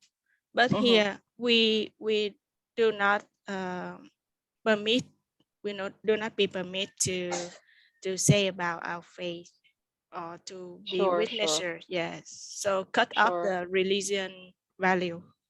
Yeah. Yeah. Yes. I think there's a certain restriction as well for World Vision here. Well, I'm not an expert because I don't work with them, but I think because World Vision caters to a wider faith community, there's also certain restrictions in terms of identification with certain sectors. No? So there's some similar restrictions as well. Thank you for that, Chow. There's some comments here. Ongnan. No, Ongnan is talking about ecumenical movement in in in Myanmar. Uh, oh, okay. So Ongnan, are you saying that there is an openness to ecumenical movement even in more Protestant, or let's say evangelical churches in your state?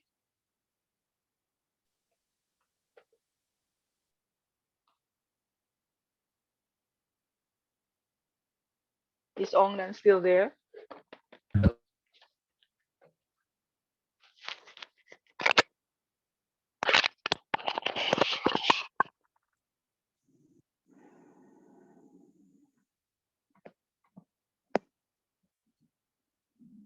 Is it me or Ongnan's connection is very good?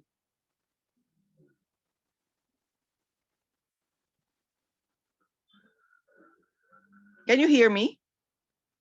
Yeah, okay, okay. No, Ongnan, we cannot hear you. Okay. Well, can you try again later? But Pan, do you want to share anything at all from your from anything that you want to share in relation to? Well, we've covered so many topics already. You know? But I there's a way for this. No, definitely these are directly related to what we will be talking about in the legal material, directly or indirectly. But would you like to share something from your experience in Myanmar in relation to the themes that we've touched on? Okay. So yes. Yeah, Ongnan's denomination and our denomination, it's not the same. And then yeah, we are same tribe, but yeah, our tribe, yeah, there's only two denominations. So yeah, they're Right. doing Okay. more on a lot of things, but our church didn't, because our church rule is like separate the church and state, something like that. That's why we don't, involve in the political things, and then yeah, other things. We just keep silent, and there's a lot of rule. We cannot wear even we cannot sing in the church like love song, any other things. So we just close everything like this. Yes. Mm-hmm. Mm-hmm. But Pan, what is the reaction of your church towards what happened during the ongoing militarization? Did the church talk about it? Are there any opinions coming Yes, from the church as the well? member asking to the leader, what should we do? And then the leader said, we should not involve in something like that. So just silent and staying at home, waiting the situation. That's all. Right, Yes. right. Okay. Because I know that there are some, it's not just the Protestant, but some other Christian religions no, identified with like Catholic churches. Um, Many of them are actually quite active in the movement, right? Yes, The yes, yes. Even revolutionary movement. even the Ongnan denomination, they also so active in that activity. Only Right, our right. church didn't do that. Yeah. And then I think that's also Okay. because of the teaching. Like if a pastor Mm-hmm. doing like talking like outside of things, they cannot get money or something like that. Yeah, that's why we Right, just right, right. close our mouth. That's it. And then we just only preaching, preaching, preaching, praying, preaching. That's it. Uh-huh. So it has something to do with the culture of the church, the Yeah. tradition of the church. Sure, sure, sure. How do you feel about that? Yeah. Well, for me, yeah, I think that's yeah, something that I need to think about that. Yeah. And then I knew that, yeah, that's not yeah, doing good for the community or something like that. I go there, I cannot change nothing. There's already Sure. strong things they're holding, that if I'm doing that, Yeah. I'm gonna be kicked out from the denomination. That's it. Yeah. Sure, sure, sure. Yeah. So it's really a balancing act, isn't it? It's not just there are Filipinos as well coming from very we normally call them conservative churches, no, who have the Yes. same tradition. And the some of the members who feel the same way as you do would have to play a balancing act, no? So that do I stay in church? If I stay in church, how do I balance it? No, how what factors do I have to consider? Very interesting. So it's very interesting to see that you come from a different tradition as Ongnan. I hope Ongnan can enlighten us. I'm very interested here as well, in your openness, the openness of your church in the ecumenical movement. Do you have Pan? Do you have a name for your denomination? Is there a Yes, our name? name is Kachin Biblical Baptist Church, and then Ongnan Right. denomination name is Kachin Baptist Church. Yes, we just put it. Just one word. Yeah. That's it. So you're just different in one word, but Yeah. huge difference in terms of tradition, isn't it? Yes. Yes. Okay. Ongnan, are you there? Are you there? Can you try again before we go on a break?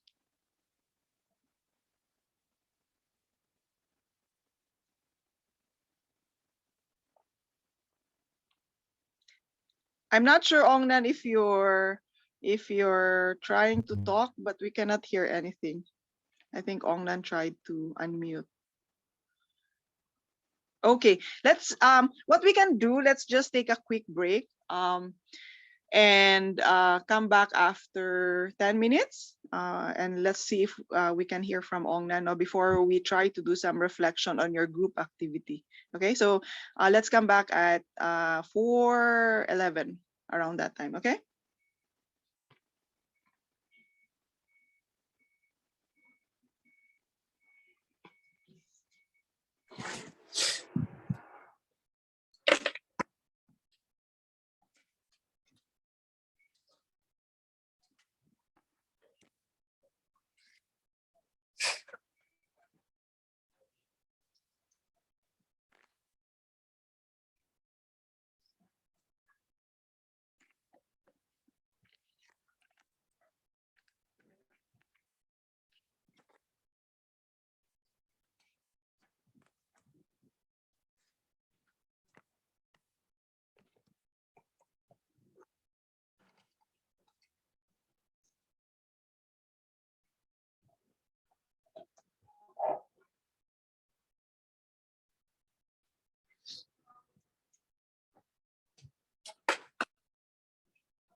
Just one note. Actually, I intentionally lengthened our discussion, not well, because we've been bringing out some very interesting points, but at the same time, I think it, given my connection, it will be very bad for me to do a lecture. I might come in very choppy. So what I will do is to record my lecture instead, so you can go through it in your, well, in your own time, but hopefully before you meet again as a group, no, because the next class will be asynchronous. So I will be recording my lecture tonight, so that you can go through it, no. So let's just go back. Ong Nan, do you want to try before we go to Claire's question? Hello, ma'am. Yes, there you go. Yeah. Okay. I will try a little bit. So uh, I will say about our church. We actually use the ecumenical sense since 2017. So that is why we are focusing the people safety first, and uh, uh, we are looking our nation first. So the church leader, they decided to make a good decision. So if the our church member have not safety, they are poor, how can our church be healthy church, rich church? So that is one of our uh, church belief, and then we are willing to other religion to make each other and give a plan how to be prepared for our nations, and how to be support our people to be safety. So that is one of our, Mm. yes. So many of the members in your church must be very active in the movement right now. Yes. Very interesting, isn't it? So coming, well, that it's true, no? The Baptist tradition is quite huge, no? And it's not just in Myanmar, no? It's elsewhere. So even in the Philippines, we have some of the more conservative. My roots are from a very conservative fundamental Baptist church, and I moved on to slightly less conservative, but still conservative. uh, and sometimes even the names, no, even if they all say that, oh, we're coming from the Southern Baptist tradition. That tradition itself is so huge, no. It's representative of different churches that might have different practices. So very, very interesting. Um, that's very interesting, Ong Nan, because I'm writing something about politics and leadership right now, and I actually read some materials saying, well, quoting some of the Baptist pastors who are very much supportive of the movement right now against the military. And many of them are actually, actively involved, especially in the initial protests, when there were rallies and things like that. So I thought that was very interesting. And in fact, many of them were talking about the prophetic witness of the church, during the time of the protest, and even now, when now that violence has escalated. Thank you so much, Ong Nan, for sharing that. Let's go to this question of Claire. I think this is a standing question that is also brought about even in social media, no? Because it is true that there is a sense by which we are called to forgive. So, how about forgiving justly? In the counseling process, that's true.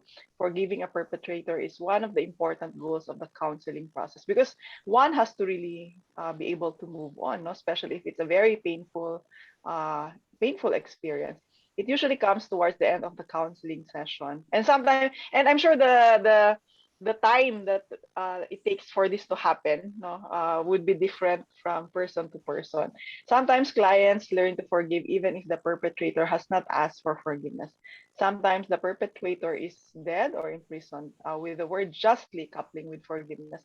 How does this happen? Ma'am Athena's presentation regarding the concubine, who should forgive fairly? How can just forgiveness be achieved? Now, when it comes to the Judges 19, I did a lengthy paper on this actually. Um, we have to also account for the fact, we, aside from the experience of the concubine, no, we, at least for this one, this particular text, we have to consider what do narratives play, no, as a genre in the Old Testament. Okay, so that's something that we have to consider when we are talking about this.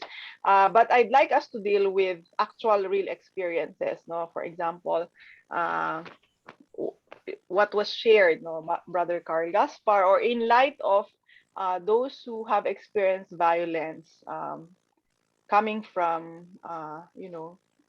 some people. So Tim here has an initial answer. uh, Engaging systemic injustice is much different than individual harms. Our approach must be different then. So here, Tim is trying to bring about a differentiation in terms of the kind of sin or the kind of violence that were committed. So, um, for example, in the martial law regime, there were violence committed against individual, right? So I know a good number of people from my engagement in politics. In fact, this has largely opened my perspective about the martial law regime, because I knew about this only in theory growing up. No, I knew about it in theory, that there were people who were raped, imprisoned, unjustly treated in prison, and things like that. But just in theory. But when I moved out of the north and moved on to Manila, I really encountered people. I know a person, a colleague of mine, was imprisoned and raped by soldiers in prison. She and her sisters, they were very young. No? They were still students in UP at that time. I have a friend whose father and mother were imprisoned several times and had to be on the run all the time. So the effect on him is huge. No, so the effect is not just on the people directly who directly suffered, but the effect is on the family. So he did not grow up with parents. No, and his sister, in fact, was born in prison. So that's how it is. No, the effect on the family. I have a friend whose father, they don't know what happened. No, they just assume that he's dead. So he's one of those who are called desaparecidos, no, that disappeared. So he disappeared during the time of the martial law regime. Now, so there are those people. Now, aside from that, there's also the injustice against the entire state, the entire country. Okay, so I think this is what Tim is trying to differentiate here. Now, on the personal level, though, what do we think about this? No, on the personal level. So Claire has another interaction. The process of forgiving is a personal process. I think that when we forgive, we don't think about forgiving the system. That's true, no? On the personal level. When the phrase forgiving justly was added as part of the theme, was this a metaphor? Very interesting. Okay. So what do you think about this? Any opinion at all? So for example, Brother Carl Gaspar was there, and he actually said that he was able to forgive, no, in order for him to move on. What do we think about this issue of let's situate it, let's try to think about those who are the individuals who had to go through these atrocities, no, during martial law. uh, what do we think, no, in terms of the need for forgiveness, in terms of moving on? Any opinion about this? So Tim has brought in one side of the debate, no, um, the systemic injustice that was done by the government towards the country. But on the personal level, any interaction?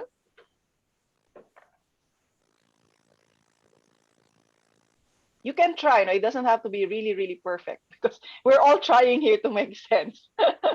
And whatever we say here is just part of the reality. Yes, Gaze. Just an idea na po based on Brother Carl's testimony because it really made an impact on me when he mentioned how he has forgiven the Marcoses.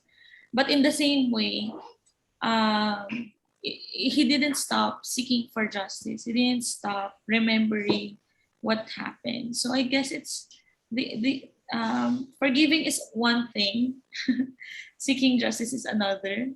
So it doesn't mean that you have forgiven a person. It also means that you are letting go of the accountabilities that has to be demanded from them.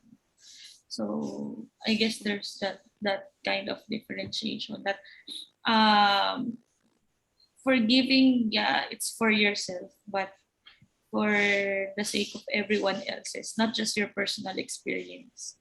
Justice has to be served. Mhm. And I suppose this is also where the point of Tim earlier, and Ate Weng about talking to the people. It's very important for us to actually talk to these victims, no? And tomorrow they're actually want to talk to any one of them, they will be congregating at the Bantayog ng mga bayani, no? Because I have many friends, so they invited me there. They're going to do a flash mob tomorrow. So these are real victims, no? People who were imprisoned, raped, who experienced this unjust violence. They will be meeting there at 10 o'clock if you just want to have conversation with them. It's very important. So while we know theoretically from a very credible field of study, no, counseling and psychology, that forgiveness is very important in moving on. We also know that how this plays out in the individual level would be different from one person to another. No, of course, the goal is for these people to be able to overcome the trauma, no, because you won't be a whole person if you don't overcome that. But it's very important to see how these experiences come together in the individual sense. So it would be good to listen to their experiences. Just to share, no, because I've spoken with a few of them. This friend of mine who she's a very and that has actually changed my perception of activists as well, no? Because she's just a very, very gentle person, such an excellent, in fact, she's a Magsaysay awardee, no? Not Magsaysay, Metrobank awardee, no, for teaching in the school where I taught. And she was raped while she was in prison when she was a college student. She's such a gentle person. And I asked her, how did you, deal with this? And she said she actually had to go through counseling as well in order to, process the whole experience. And on one level, there is a sense of forgiveness. So the way she says it is that forgiveness is also multifaceted. No, it's not a concept that you can just express in one sentence in order to actually explain. No, so that's how she explained it to me. So she's saying there is a level by which she has forgiven. In fact, she actually is now a friend with not the one who raped her, but the general of that, because she was imprisoned somewhere in Nueva Vizcaya, I think. So the who's this person is now the general. He was overseeing that prison at that time. Now, she has forgiven such that it came to the point where she actually met up with that general when she was in Baguio. No, very interesting take. And they even had coffee together, and they are still in touch. No, I think it's easier. She said it's easier to forgive that general because he was not one of the people who raped her, but he was also responsible for something else. So there are certain things that she had to deal with: the rape incident, the fact that she was brought in prison, and the general was the one who ordered her to be kept there. So there's so many levels. At the same time, he is also very aware of the fact that they have to be compensated for this, no? So she fights for the rights of those who were abused. And she, of course, is at the forefront of the fight against the Marcoses going back to Malacanang, because she feels that it's an insult to them, those who suffered, and it's an insult to the country who suffered a lot economically, no? If a member of the family who actually enjoys the plunder would still be able to go back to Malacanang. So that's how she takes it. So the way I listen to her, it's very, even the forgiveness aspect is a little bit complex, no? It's not just saying you forgive. And what she's saying is that um the thing as well is they do have friends who deal with this issue in a different way. So she's saying it's hard to say to another person, you forgive. No, you have to deal with it in an individual sense. Ate Weng, I think you wanted to say something. Maybe those who are in counseling will be able to share some insights about this. Si Ate Weng nag-on kanina ng camera eh. Hindi. I think yung forgiveness, ma'am, is more on a personal level. Kasi when you forgive, it is more on you're giving yourself your own peace of mind and you're liberating yourself from pain. Yeah.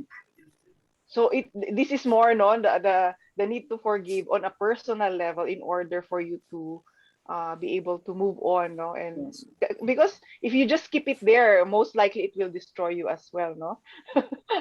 Well, correct me, no, those in counseling if I am saying the wrong thing. Claire, you want to add some more? Yes, ma'am. Regarding forgiveness, sorry, I'm from the human sciences part. So when I think about forgiveness, I need to put a person in it or something, a human person in it. It's not an idea. So when you actually forgive, you actually think about a person or perhaps persons. That's forgiveness for me. And now I'm trying to go back to Ma'am Athena's presentation regarding the concubine, and I was asking who should forgive in that story. And I think me, perhaps siguro as a reader, I'm thinking na ako yung dapat mag-forgive, or how can I, since I'm the one reading it, and there's no person, cannot explain it really well, but nonetheless, what I'm thinking about is, for me as the reader of Judges, how can I forgive the atrocity that was done to the woman, to the concubine? So that's just my thought on forgiveness, or when I say forgiveness, I need to put a person in that word. It cannot just be an idea. I forgive. You see, I think that's also very Hebrew. That they're not really ideas, but something really earthy, Yes. or something that you can really Their feel. actions, yeah. Yeah, their actions. They're not because Greek are ideas. When the Greeks say beautiful, the Hebrew will say, well, the sun is nice on our face or warm on our face. I watched that video one time ago. Anyway, so it's like that. So the word forgiveness has to have a flesh on it, or a human side of it. Yeah. So that's it. Thank Yeah, you. that's true, no? Because the narrative will definitely affect the reader on so many levels, no? At the same time, well, it's a little bit challenging to answer your question, especially because we have to talk about no the purposes of this narrative.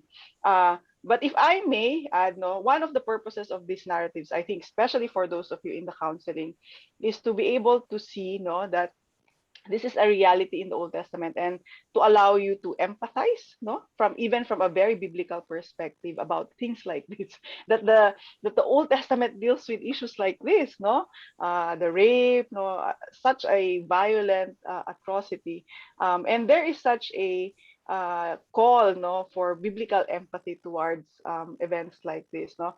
I would encourage you, Claire, no, to if you can enroll, if there's going to be an offering on Old Testament narratives, that would be very good because it reframes how you actually perceive these narratives in terms of how do they function, no? Are they even historical events, no? If not, how do we deal with them, or are we even using the wrong category, historical, because historical again is a very modern terminology, no?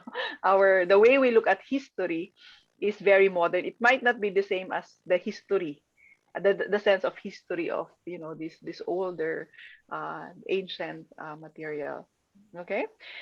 Thank you so much for the many very, very rich and insightful conversation that we have here. No, I hope that we will maintain this no in ATS because it's very important to have conversations like this.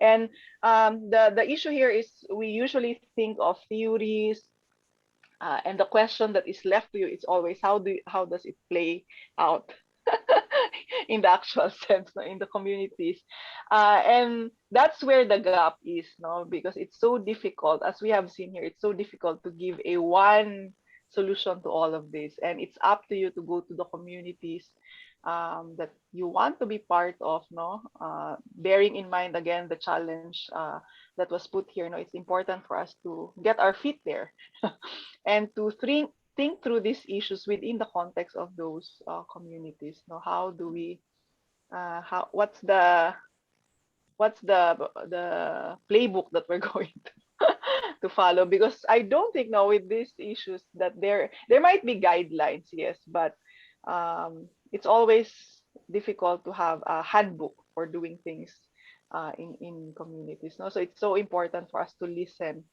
to the communities in order for us to uh, not even give solutions, no, but think through solutions with them. Because this is a way by which we empower communities, no, we join them as we think through solutions. So in a way, we're just like moderators in journeys like this one. So thank you. I will be posting the lecture. If I finish it tonight, maybe I'll post it immediately, but if not, tomorrow. And there will be an activity for you. I will, in the lecture, I will be dealing with this ancient Near Eastern parallel between those materials that you have looked at. I'm sorry we did not have the chance to discuss it, but I hope you will think through it. Please submit, by the way, your summary of your discussion, no, and maybe by next meeting we'll have some chance to go through. You'll have the chance to share, no, whatever you learned from that interaction. But I will give a more or less a summary, of the things that well, I'm sure you've noticed, and maybe some things that you have not noticed at all. Okay, so I encourage you to please join the what do you call that? Pangalan yan? Guys, anong pangalan ng ano nyo? The ATSA Gather. Gather po. Gather. So let's all go there, huh? Please go there, okay? So next week, no synchronous, but you have an asynchronous meeting, and then some materials to work on, and then we will meet again the week after that. Okay? Blessings, kasi late na tayo dun sa kabila. Thank you, teacher. Thank you, Mom. My classmate.